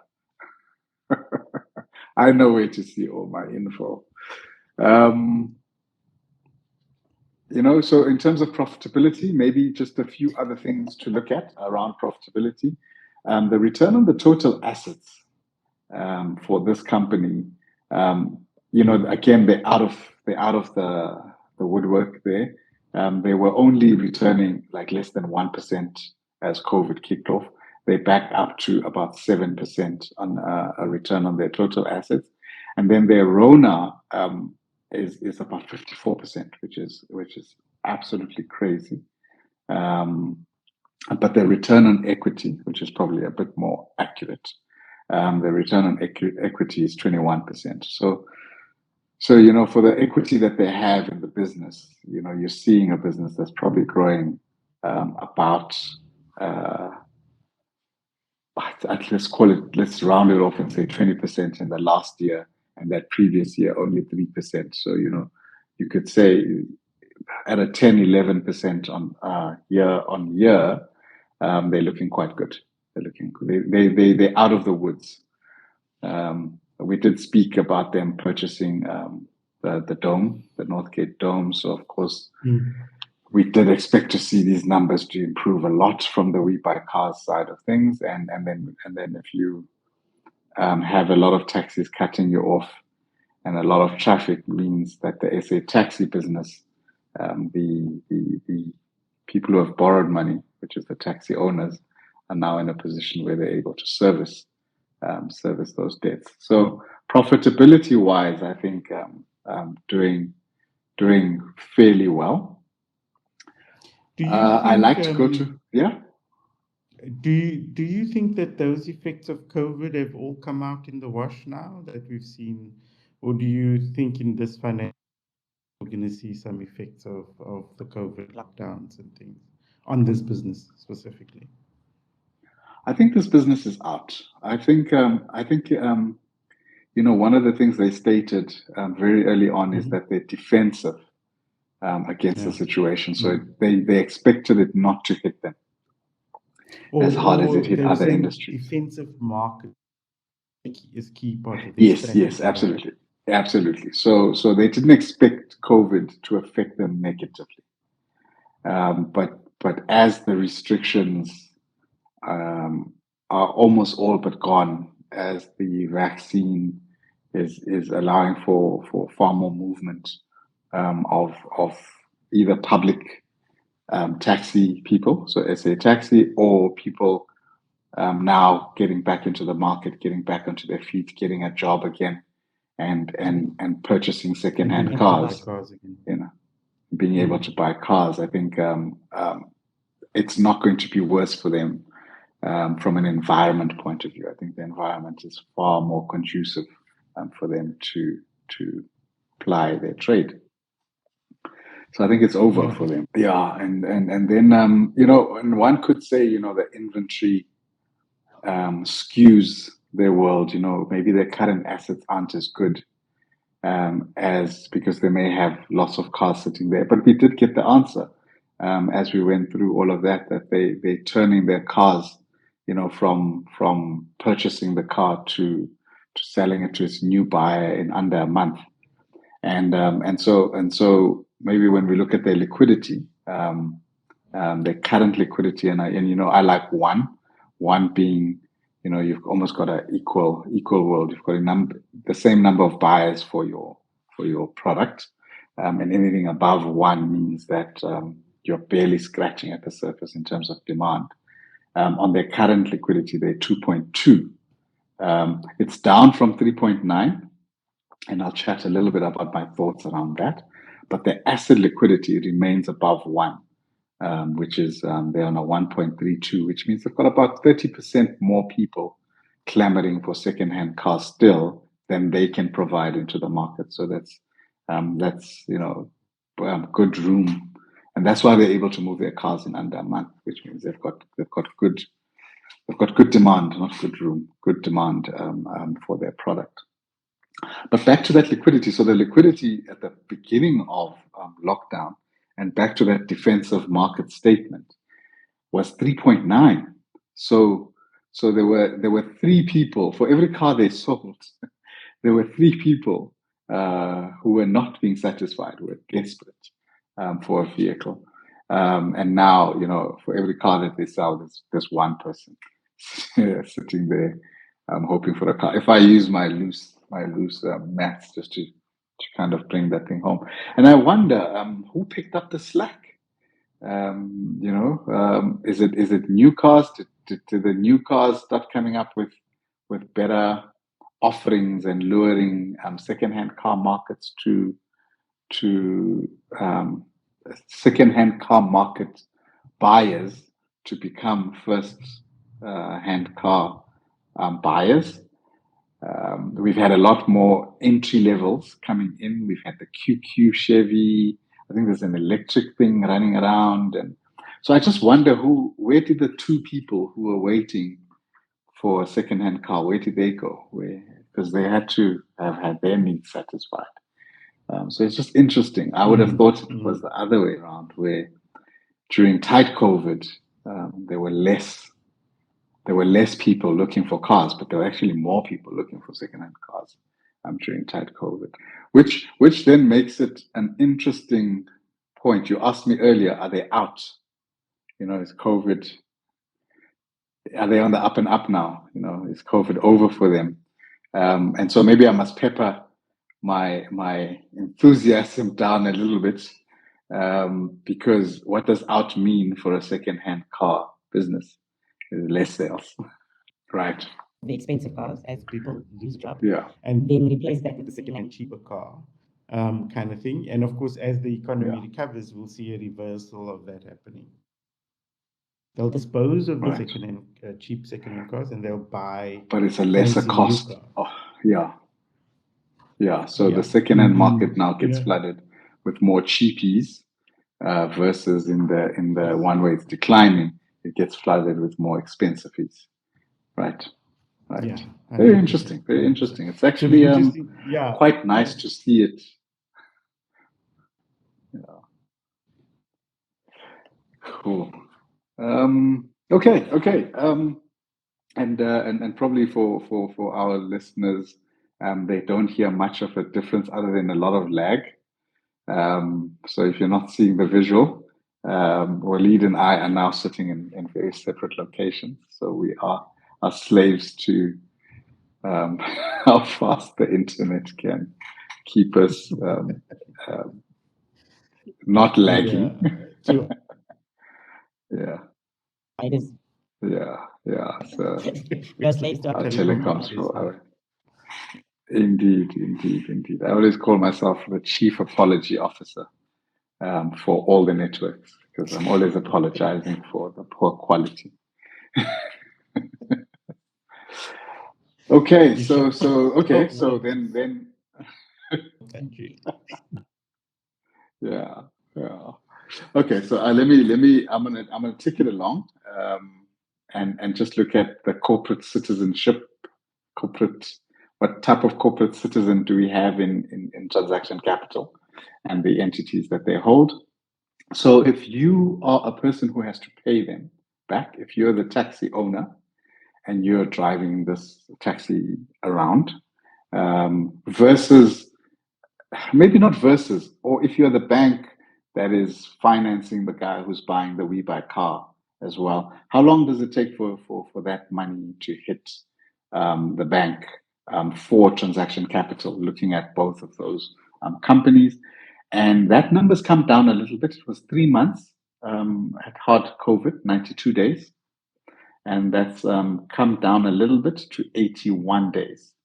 So not terrible, but not wildly fantastic. I think a 2 month, 60 days would be a good number to achieve as a good corporate citizen. Almost ignoring everything internal to them. You're being good to the economy if in 2 months' time you're able to collect your money when you're this kind of business, because it's taking them 30 days to sell the car, finalize the paperwork, give the bank 30 days to pay you. And so 60 days in my mind is a good data collection number. But 81 days down from 92 days is good. And then pre-COVID, it's still better than pre-COVID. Pre-COVID was 86 days. So I think that's a healthy number. If you're the supplier to SA Taxi, you're probably out of business now. That number is shocking. I'm actually thinking I have to go and check my numbers because of how bad the number that I'm looking at is. So pre-COVID, they were bang on 6 months. 160 days for you to. If you supplied, let's make it simple and say, if you supplied a gearbox in 6 months' time, you'd get your money back for the gearbox. And it's not doesn't apply to We Buy Cars because We Buy Cars, they pay you off quite quickly. So this is really more the the SA taxi side of the business. That in COVID time, they really tried to improve it. So they shaved that down to 5 months, so 142. And the number that I'm currently looking at now is 483 days. 483 days for their accounts payable, which just doesn't feel right. Wow. That's over a year. Wow. So I must have done something wrong. That's the only logical explanation. So I'm going to stick to their 6 months. So and maybe in the comments. you saying they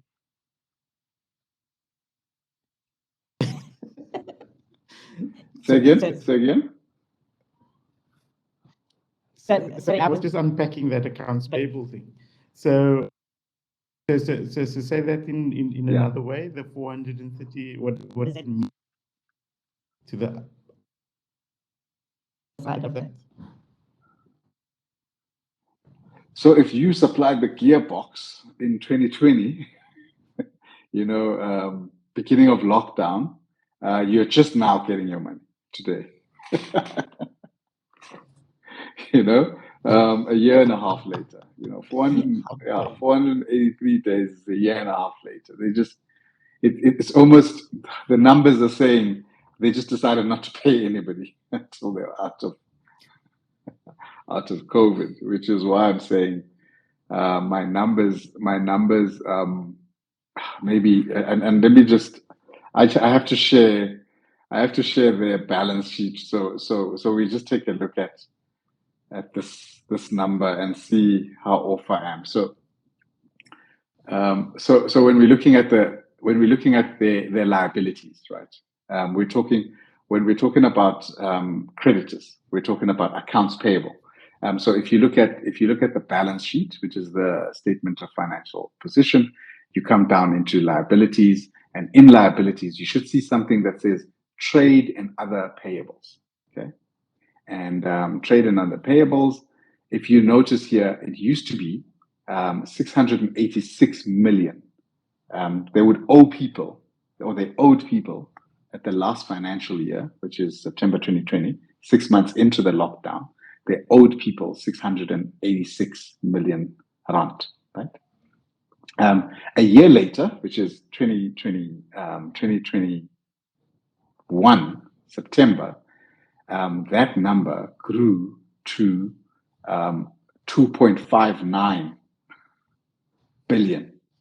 So that number is 4 times, maybe let me be fair, 3.5 times the number that we had a year before. So from 686 million to 2.4 billion rand. That's an increase of about 1.8 billion. You haven't paid people. That's how it feels. Then, yeah, that's then let's we try and add things up and we go, okay, 1.8 billion. How are you not paying people 1.8 billion? Who are these 1.8 billion?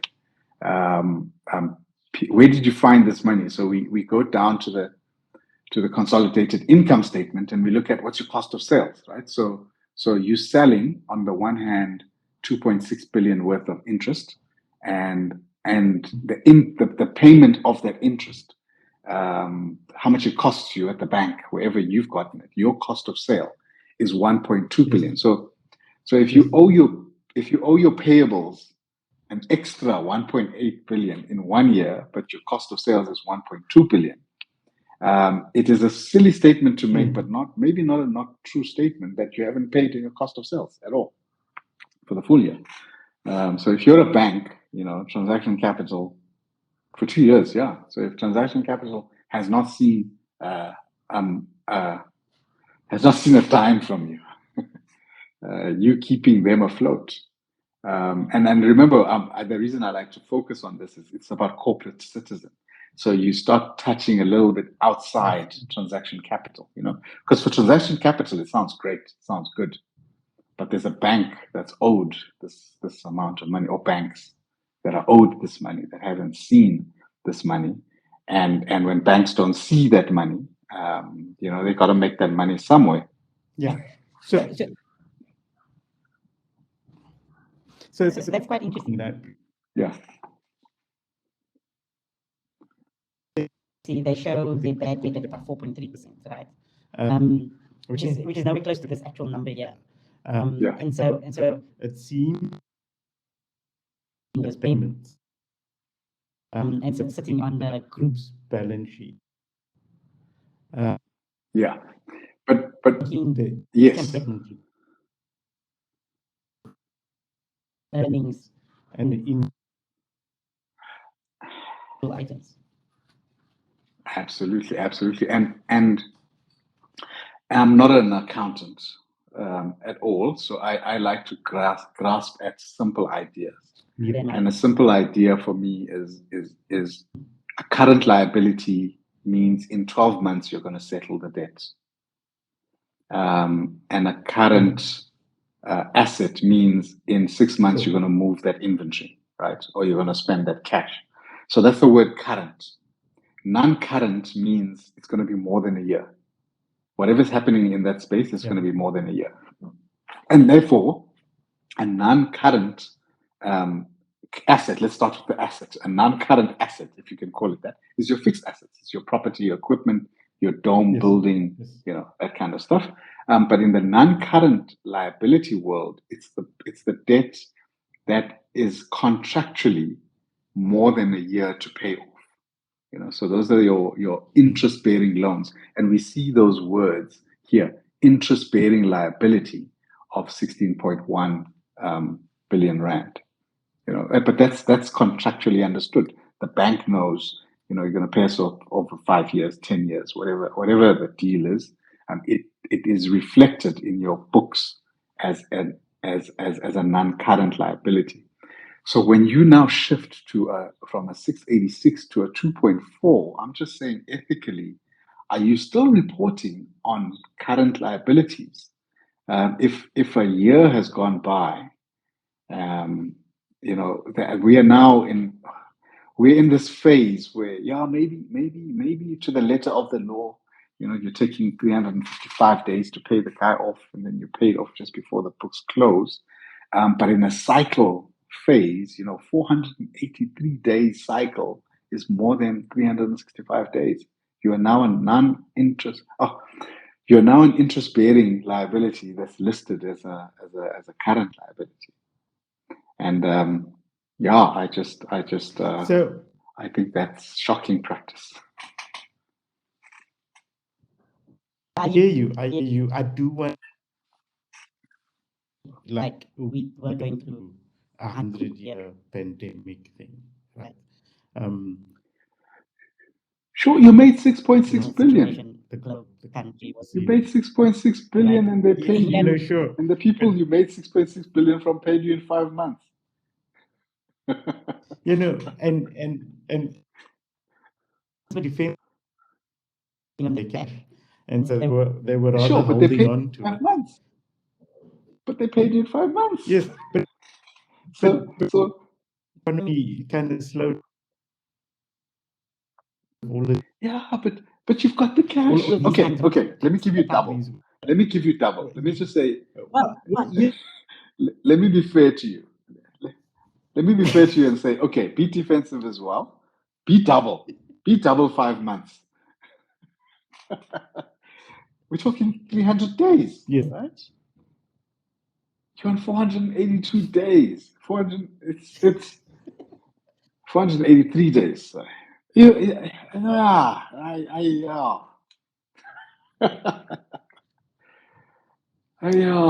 don't know. I hear you. In your hands, right? Yeah. Oh, actually, sorry. I must correct that. You're paid in 2 months. You're paid in 81 days. Sorry. I was looking at the 5 months. They took 5 months to pay you when they made their money in 3 months, which is reasonable to me. It's 92 days.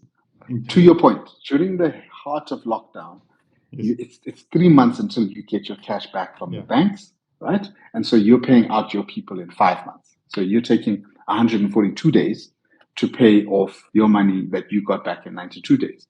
Well, you make a little bit of interest for your 2 months. After your 3 months, and you get it 2 months, a little bit of interest, and then you pay it out, right? So I buy that. I buy that. If we follow that proportion, if you've chopped your days down to 80 days, which is, what's 80 days? 2.5 months. Let's stretch it. You should still be, at the worst case, paying off your debts in 142 days. Worst case. Should be better. Should be paying in 130 days. But you should still be paying your people off in 5 months because you've got the money. But you're not paying anybody off at all.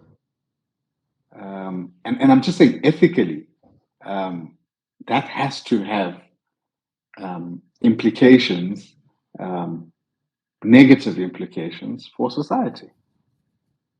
Maybe the very same people that are catching taxis are paying higher taxi fares because somewhere it's hitting them. In a macroeconomic scale of things, you're doing more harm.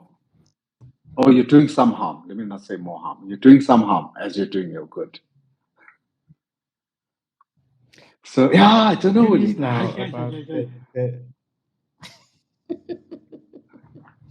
I'm curious now about the debt equity ratio that you also always look at. And then I'm also noting now on this sheet that you've got deferred tax liability of 1.4 billion. Right. Means, so again, back later. to these numbers look good. Our coffers have got $1 billion. Yeah. So let's start with the immediate, to your point. Our coffers are down $1 billion, right? SARS, they're down $1 billion just from your business alone because you've deferred it. So what's that effect? Again, back to man on the street. Society's poorer for that $1 billion not being there. And then when is this $1 billion going to be paid off? Remember, you and I are advising our listeners to buy shares and buy stuff. At some point, this balance sheet's going to shrink in the wrong direction, and we're going to be clamoring and shouting and screaming and saying what's happening to our investment. And that's when you start laying people off just to improve your balance sheet. Those tactics that are just lazy moves to improve a balance sheet. So it's going to come back to haunt them. And I think it's coming. It's not coming from the best of places. If you are making the money, so I hear your argument that it's you must be defensive, but this isn't prudence. This is avariceness. A slightly better word than greed.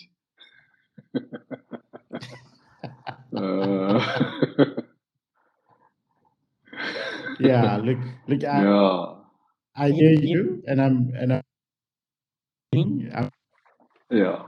you got to temper that a little bit with the COVID implications, but sure this is motivated by that behavior, regardless of whether we're in a pandemic or not a pandemic. Walid, I think they've got a very good team, but I think the team is way too aggressive at being prudent. This is what would be a term I would invent for this. This is like it's like ultra. It's not. What's the word? What's the word I can use for aggressive? It's like an aggressive prudence. That they have. Let me give you a few more numbers. So you like me going to the debt ratio number. Their debt ratio was at 67%. So they were really on optimal. No lazy money. they're 58%. So if I compare just themselves to themselves last year, 10% of their money has become lazier, right? You've got this super high 483-day cycle that their interest cover, and I think I have explained interest cover. So if you make no money, you make zero money. Everyone who's supposed to pay you doesn't pay you. Everyone who comes and fetches a car and just buggers off. And all the people that you are currently not paying come and knock on your door.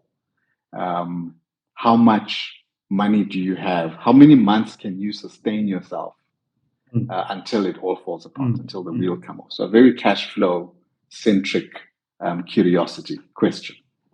And in rough COVID, it was 16 months, which means in less than a year and a half, they would go bankrupt as transaction capital, right? So of course, it's a good position. 16 months is a lot of money. You can ride out most cycles with 16 months, but it's not going to be comfortable towards the end. Yes. You don't want to get into the denial position where you're now not making money. You can't afford to pay anybody. It's really tough. So the more you get of these days, the little bit better. They're sitting on 95 months, and just for frame of reference, 60 months is 5 years. So they're sitting on 95 months. My maths is 7 years, 8 years, somewhere there. 8 years. 95 divided by 12. What's that as a fraction? Where's my calculator? Yeah. But 95 divided by 12 is a rough 8 years. Yeah. 8. So they've got money. So for the next 8 years, that's very aggressive in terms of cash reserves. Yes. Absolutely. And it's off that backdrop that I'm a little, and when I say a little, I mean a lot, but I'll say a little, disappointed at their corporate, I'm going to coin a word and call it aloofness, because this is very internal focused.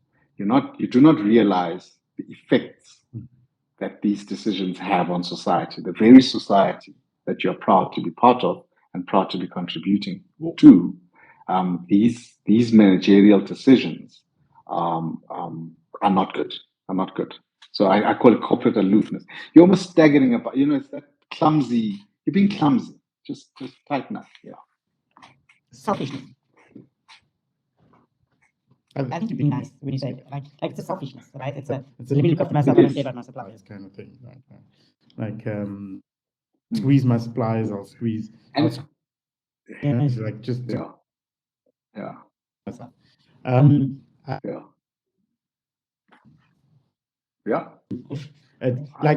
I agree. There was a little bit of a I think it might even be. And then they over-indexed on being cautious. Overcorrected. Yeah. And when you're on a highway and you're pulling a trailer, you're going camping, and the winds hit the trailer, and it starts to wobble. I've forgotten what the effect is called, but it just starts going wilder and wilder and wilder, right? Or you can equate it to if you aquaplane, you hit a patch of water and the car skids in the wrong direction. What's the one thing everybody always tells you? Don't overcorrect.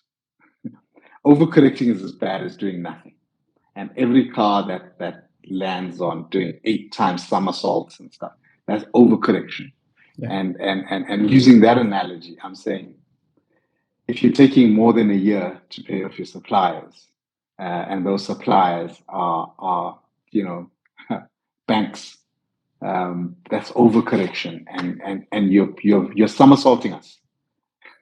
We're not saying your intentions aren't good. We all know where you want us to go, and you're enabling us to get there by providing us with good alternatives for second-hand cars and for taxis.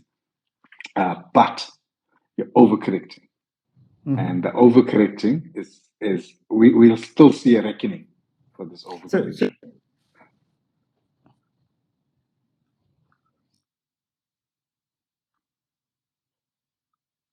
let me ask you a more direct question, and you might have to get your crystal ball out for this one.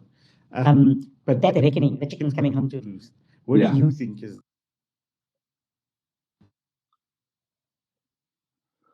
it happening in the next 2 years, next 3 years? Is this a 5-year thing? I know it's a difficult question. I'm trying to think of, okay, so I mean, we can quantify it a little bit, right? So let's what was our trade payable hike? 1.8 billion. Our sales hike 1 billion. So 2.8 billion. We're up 2.8 billion. Inventories behaved. So yeah, let's stick to those. So 2.8 billion has to come back into a normal cycle, a normal 12-month cycle. People are now buying. It's 1.4, right? You got to put the 4. Say again? Oh no! Remember they were on 400 the year before. So I'm looking at the difference. Yeah. So I'm saying 1.8 billion is the difference in trade payables. So you've elected to not pay people to the tune of 1.8 billion more. You've said to SARS, of that, I usually don't pay you 400 million. I'd like to extend that to 1.4 billion. So that's where I'm getting my 2.8 billion from. And so in 12 months, I have to part with 2.8 billion. And those chickens have to come home to roost in this financial year. That's my first statement. But your sales, you could generate the type of sales that cushion you, and then it's a good deferral. But we had a little bit of a conversation, unbeknownst to me now linking it up now, that the second-hand car market is swinging, right? So the stock that you're getting is less. It's less valuable stock. So even if you generate the same number of sales, you're going to make less money. You're not going to see the 6.5 billion rand that you saw in your income. You're going to see less. But even in a world where we paint it to perfect, you're not going to see more than 6.5 billion rand. So 6.5 billion rand minus your 2.8 billion rand, and all of a sudden now we're sitting in a 3 billion rand income situation, and your gross profit will erode quite heavily. So you're sitting at 72% gross profit, and we're going to see that number slide down. They didn't pay dividends again. They also skimped shareholders in 2020. They didn't pay dividends then. They paid dividends now, this last part, but they only paid 1.3% of dividends off a 70% gross profit margin business. Then they're not going to pay dividends. So if you're buying shares, my gut feel is you're not going to get dividends. It's the first home to roost thing. The share price is going to do very well, I think. I think your market cap is going to be nice, but to what extent? For who? It's going to be a digital number, digital feel good. It's not really enriching anybody. So that's my thoughts at the moment when you ask about chickens coming home to roost. And maybe my last, and I have hinted it before, and then the last correction when it comes to that, start laying off people. We consolidated, we buy cars, get rid of a few people. What's that? And then maybe long term. Remember, they said they're going to be repairing these cars. There's that whole repair, CarMax room repair thing that they're learning from that international company that they're comparing themselves to. I think you won't see that product taking off because it's all of a sudden it's going to be this self-inflicted prudence. So they're going to go from prudence to prudence for all the wrong reasons, and it's almost a self-fulfilling cycle that they're going to go into. And I don't know if it's going to last 2 or 3 years, but that's my gut feel. My gut feel, and it actually makes me question: Do I want to be in the cycle? Do I want to? And my only answer, my head says, my heart says, these guys are helping the taxi industry out, so I really want to be investing in this business. But my head is saying, they're not going to pay dividends this year. They're not going to pay dividends next year. And then maybe the third year, they finally corrected this whole thing, but they're going to pay 1.3% dividends. Go buy ShopRite shares. You're going to have made much more money in that period, from ShopRite. So that's the dilemma. And that is why I say it's clumsy. It's corporate. It's that corporate,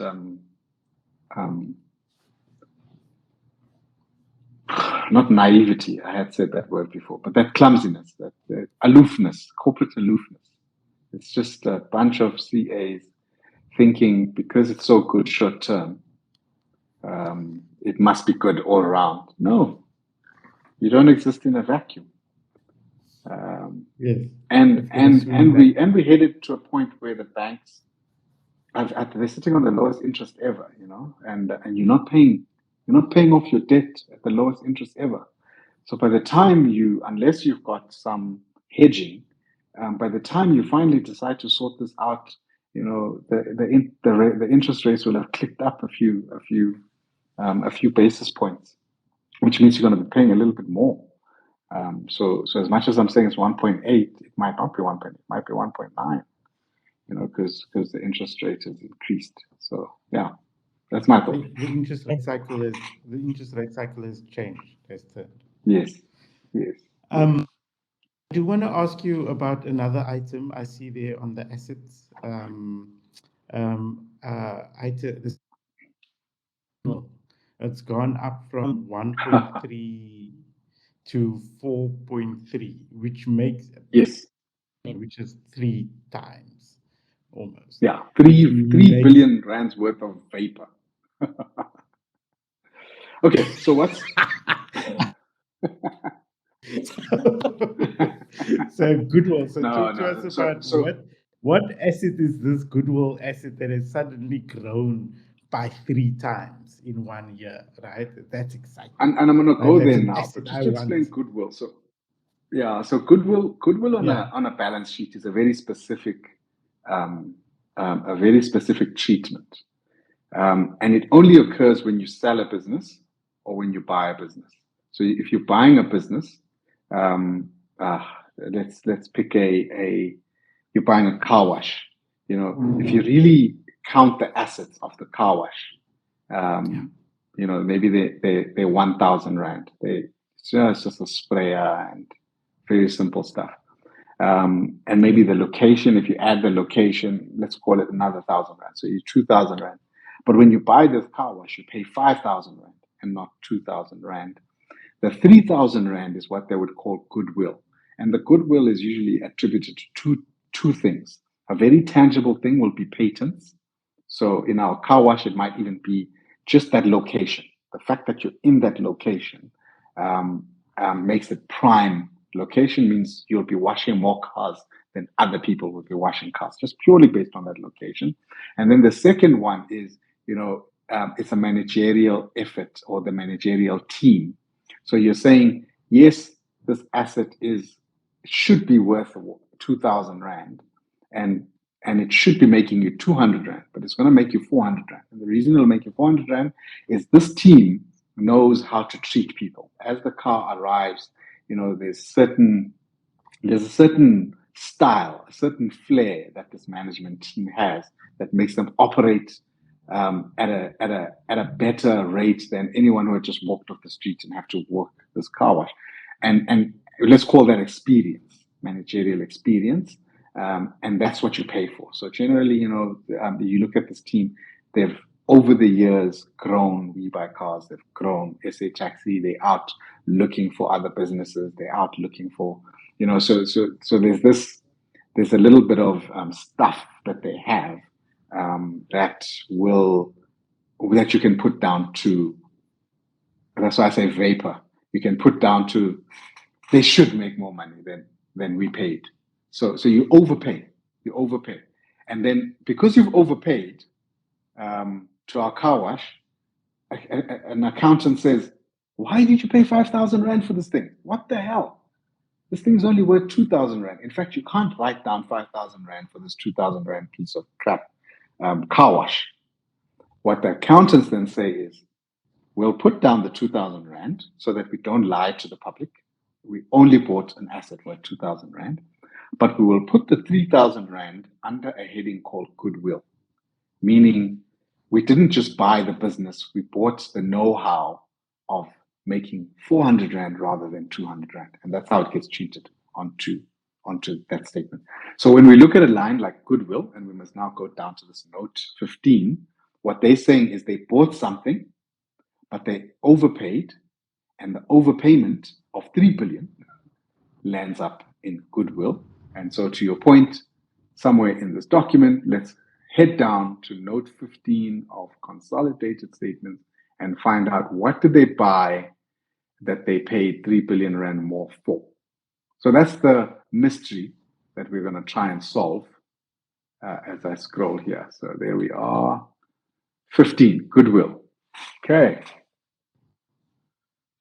So on disposal of a subsidiary, and then the other way works as well. So if you sold the business, your goodwill should drop. So you can argue later on that same car wash you now sell for 7,000 Rand, still the same 2,000. Your goodwill will be reflected in the buyer statement for 5,000 instead of the 3,000. But in your books, you're going to have a cash injection of 5,000 Rand because you oversold your asset. So if we take a look at the balance at the beginning, that was 1.365. And at the end of the year, they went to 4.3. And this WBC holdings, they bought that. That's the money.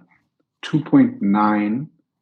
So it's effectively the money we're talking about. 3 billion from buying We Buy Cars holdings.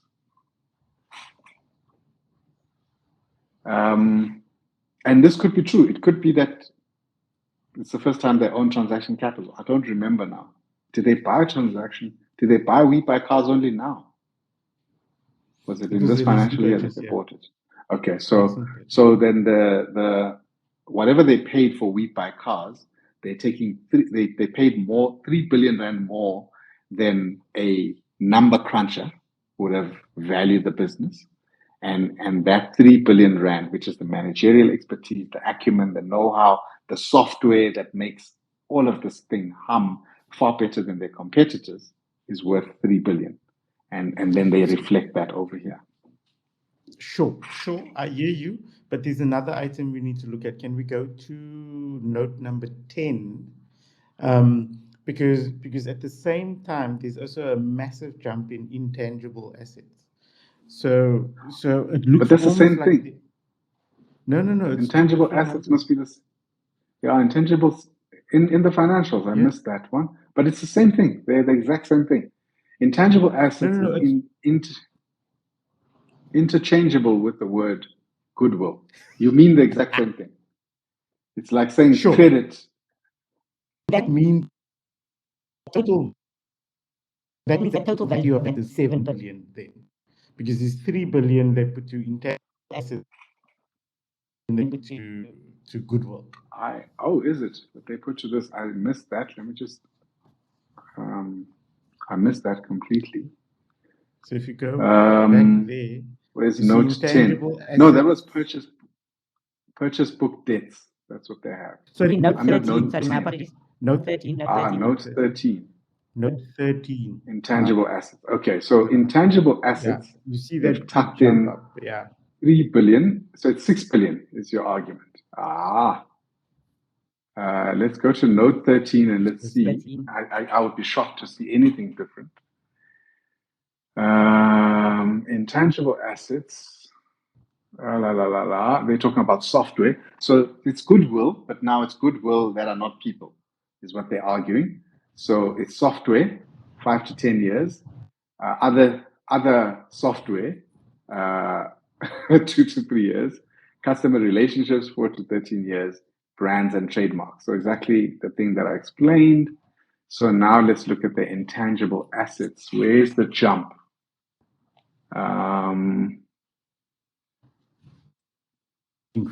There. Here, additions through business combinations. So additions through business combinations is 2.7. So they're saying they bought a brand.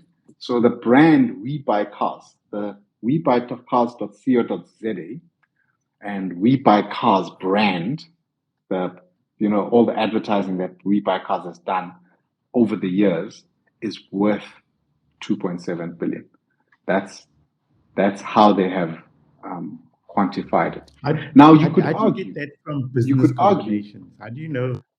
So it makes sense. So if you take the 2.7 billion and then you take the 2.8 billion that we worked out, it's half and half. So they overpaid by about 5.4 billion to an apples to apples comparison. So they didn't overpay. By the way, I must overstate that. I'm talking about an accounting treatment when I say overpaid. It was 5.4 billion. And in that 5.4 billion, some of it is the team that's coming along, and some of it is the brand that team has created. And I can imagine them just splitting it down the middle and saying, well, half of it is brand, half of it. You could easily make this 5 billion, We Buy Cars, and 400 million for goodwill. Yeah. So I think it's just a split down the road. They did try and value their customer relationships, and you can see they're not really worth that much. It's a We Buy Cars, by the way, customer relationship. So We Buy Cars, they can only have relationships with like a few traders, a few wholesalers to these businesses, interjecting between the guy who wants to sell and the BMW franchise they were about to go to, some kind of broker, and then getting that broker to bring that business to We Buy Cars. It's not worth that much. So 70 million, as opposed to 2.7 billion. Yeah, I'm very confused. Right. So they bought.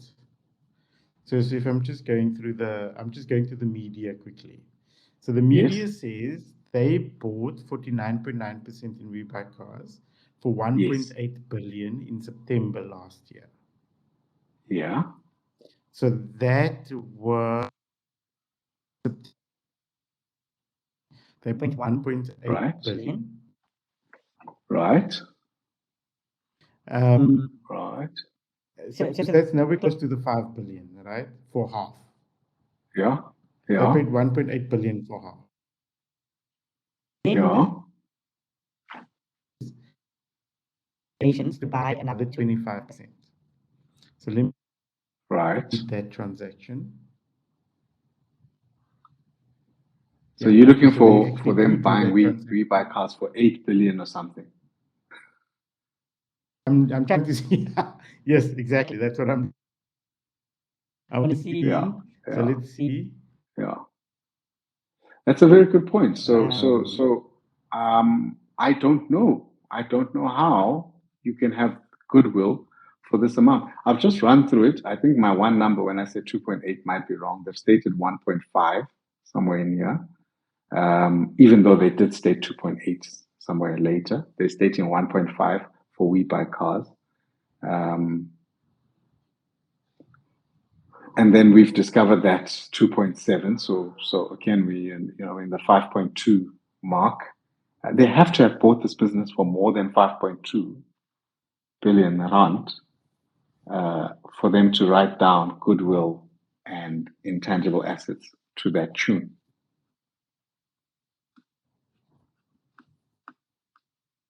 And they would have had to declare the sale price, right? But they're not declaring it here. So it says that they went to 74%. But yeah, for what price? But as a publicly listed company, it would have to say for what price, right? Yes, they would. I always say I don't know everything, so I'm with you. It feels to me they should say, but maybe they didn't have to say. So We Buy Cars. I can't find it. I'm not the best search. Acquisition of We Buy Cars. Okay, I'm in the document here. I'm on page 14. And in page 14, the group acquired additional, so the 25% that they would buy more for, that 25% was going to be worth 1.7 million. And the resulting goodwill arising from the transaction was 2.9. So that's how they're treating it. And I don't know if that's how you come up with goodwill. But they are answering how they've come up with this goodwill here. And I don't know if this is, if IFRS allows for you to come up with this. Like I said, I'm not an accountant. It's just my understanding of goodwill would be, it's in the purchase price. Like I never knew that you could have goodwill outside of the purchase price. So if you are saying that they're going to buy 25% of the business at 1.7, that means they're valuing this business at 6.8. All right. Yeah, 6.8. The business is worth 6.8 billion. Is that correct? 1.7 times 4. 6.8 billion. If you're going to buy an extra 25%, so they bought the first 25 and then they bought the second 25. So that means they spent 3.4 billion on the business. And then they use these words, the resulting goodwill arising. I didn't know that goodwill could arise.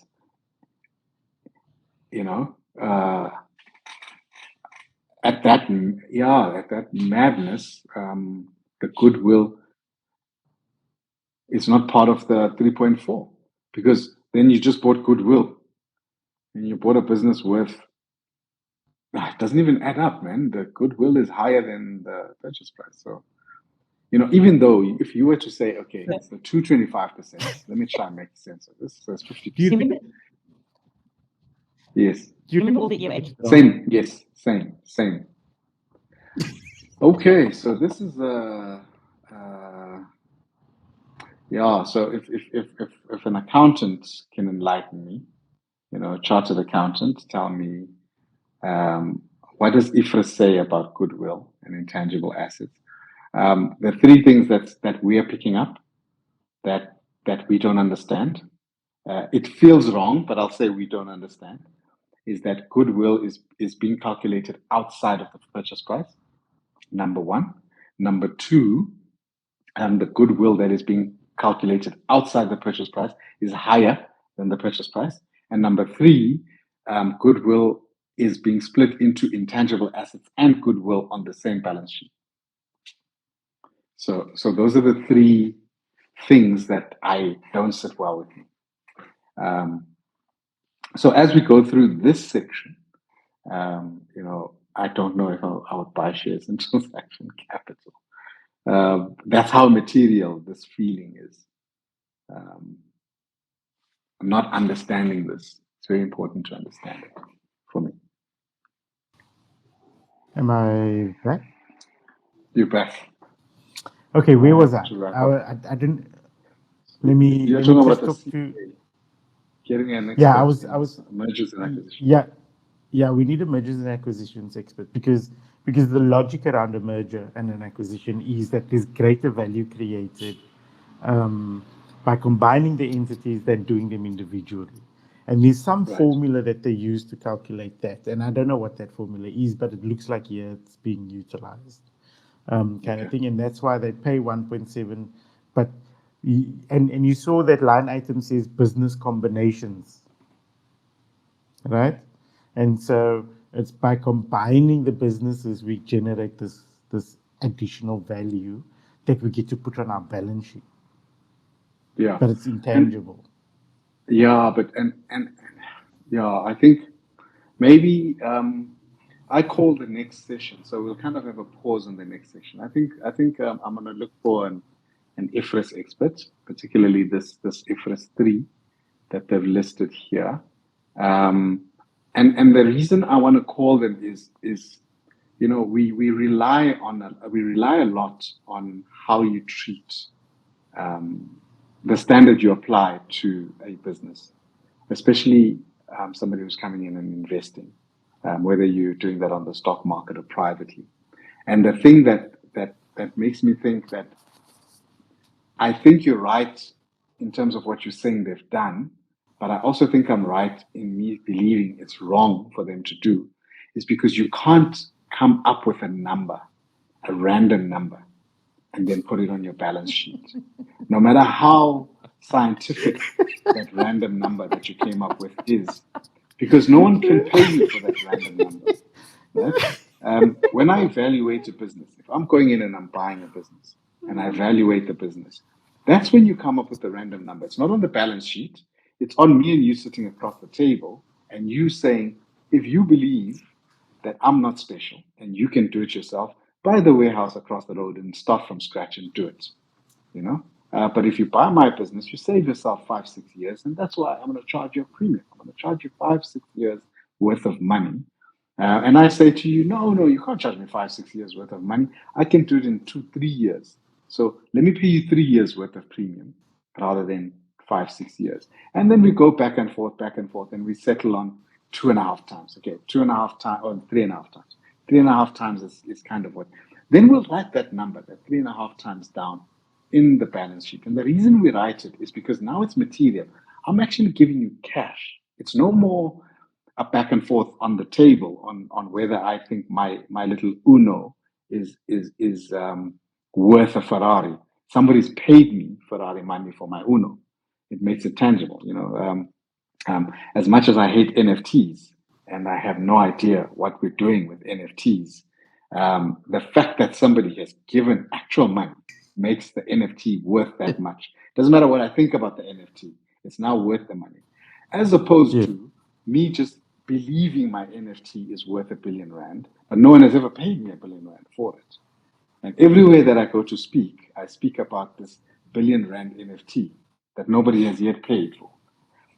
So that's why I say I like your idea. Let's find an IFRS 3 expert who can weigh in, continuation-ish from this session, and just tell us how to. I suppose our curiosity is: are you allowed to do what we think they've done?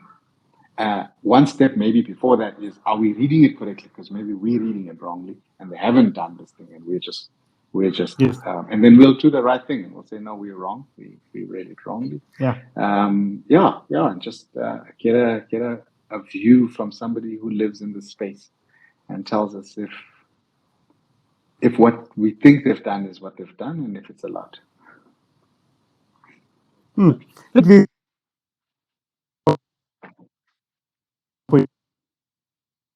49%, and then a year later they paid 1.7 for 25%. There's also that part of the conversation to be had. But the other thing that it also, of course, also impacts is your, right? Of course. You're going to drop that by about 6 billion, and then so the 52 is actually 26 billion, and then because billion is so you no, absolutely. I mean, if we take, let's just go back just to make your point, and just sit on that consolidated. The assets here are worth 32 billion, right? And what we're saying, what you're pointing out is about 5% of that. Am I right? Six of 32. A sixth of that. What's a sixth? Sorry, not 5%. It's a lot more 18%. Than 5%. My math is off. 6 divided by 32. 18%. 18% of that. 18% of that is in this part of the conversation that we're having. So either we misunderstand, and that 18% is real, or this business is overvalued by a number that was computer generated for 18%. So I think, yeah, it's a good place to go. I suppose that would be a good place to make us go to end off. With my question being, would you buy these shares? So are you willing to weigh in on what's your final thoughts? And so Yeah. so now that's making me a little bit nervous as well. Yeah. Okay. I think I support your view. I think I support your view. I want to pick it up from exactly where you've left it, in terms of cover, and keep it in simple numbers, especially to the page that's on screen now. They had a 23.5 billion rand asset, and that 23.5 billion asset went to 32.4 billion. So 9 billion rand. They've grown their asset by 9 billion. Their liabilities, for them to make that 9 billion, grew by 4 billion, from 17 to 21. Okay, so just to hold those two constructs in mind, they've made 9 billion, but it cost them 4 billion to make the 9 billion. And the thing that we've put on the table reduces this 9 billion to 3 billion. It reduces it by 6 billion, from 9 billion to 3 billion. Let's say in this world we are absolutely correct, and we do not value goodwill at all, because the goodwill wasn't paid for. It was a random thought, but no one actually didn't exchange hands, which would mean they've only grown the business by 3 billion, and it's cost them 4 billion to grow the business. And that number is a very fundamental no-go for me. The rest becomes quite academic. There's lots of conversations we can have about a lot of the things that we've been talking about today, but that's a big insight for me. If it takes you 4 billion to make 3 billion, you're just as good as owning an airline. How do you make $1 million from an airline? Start with $1 billion.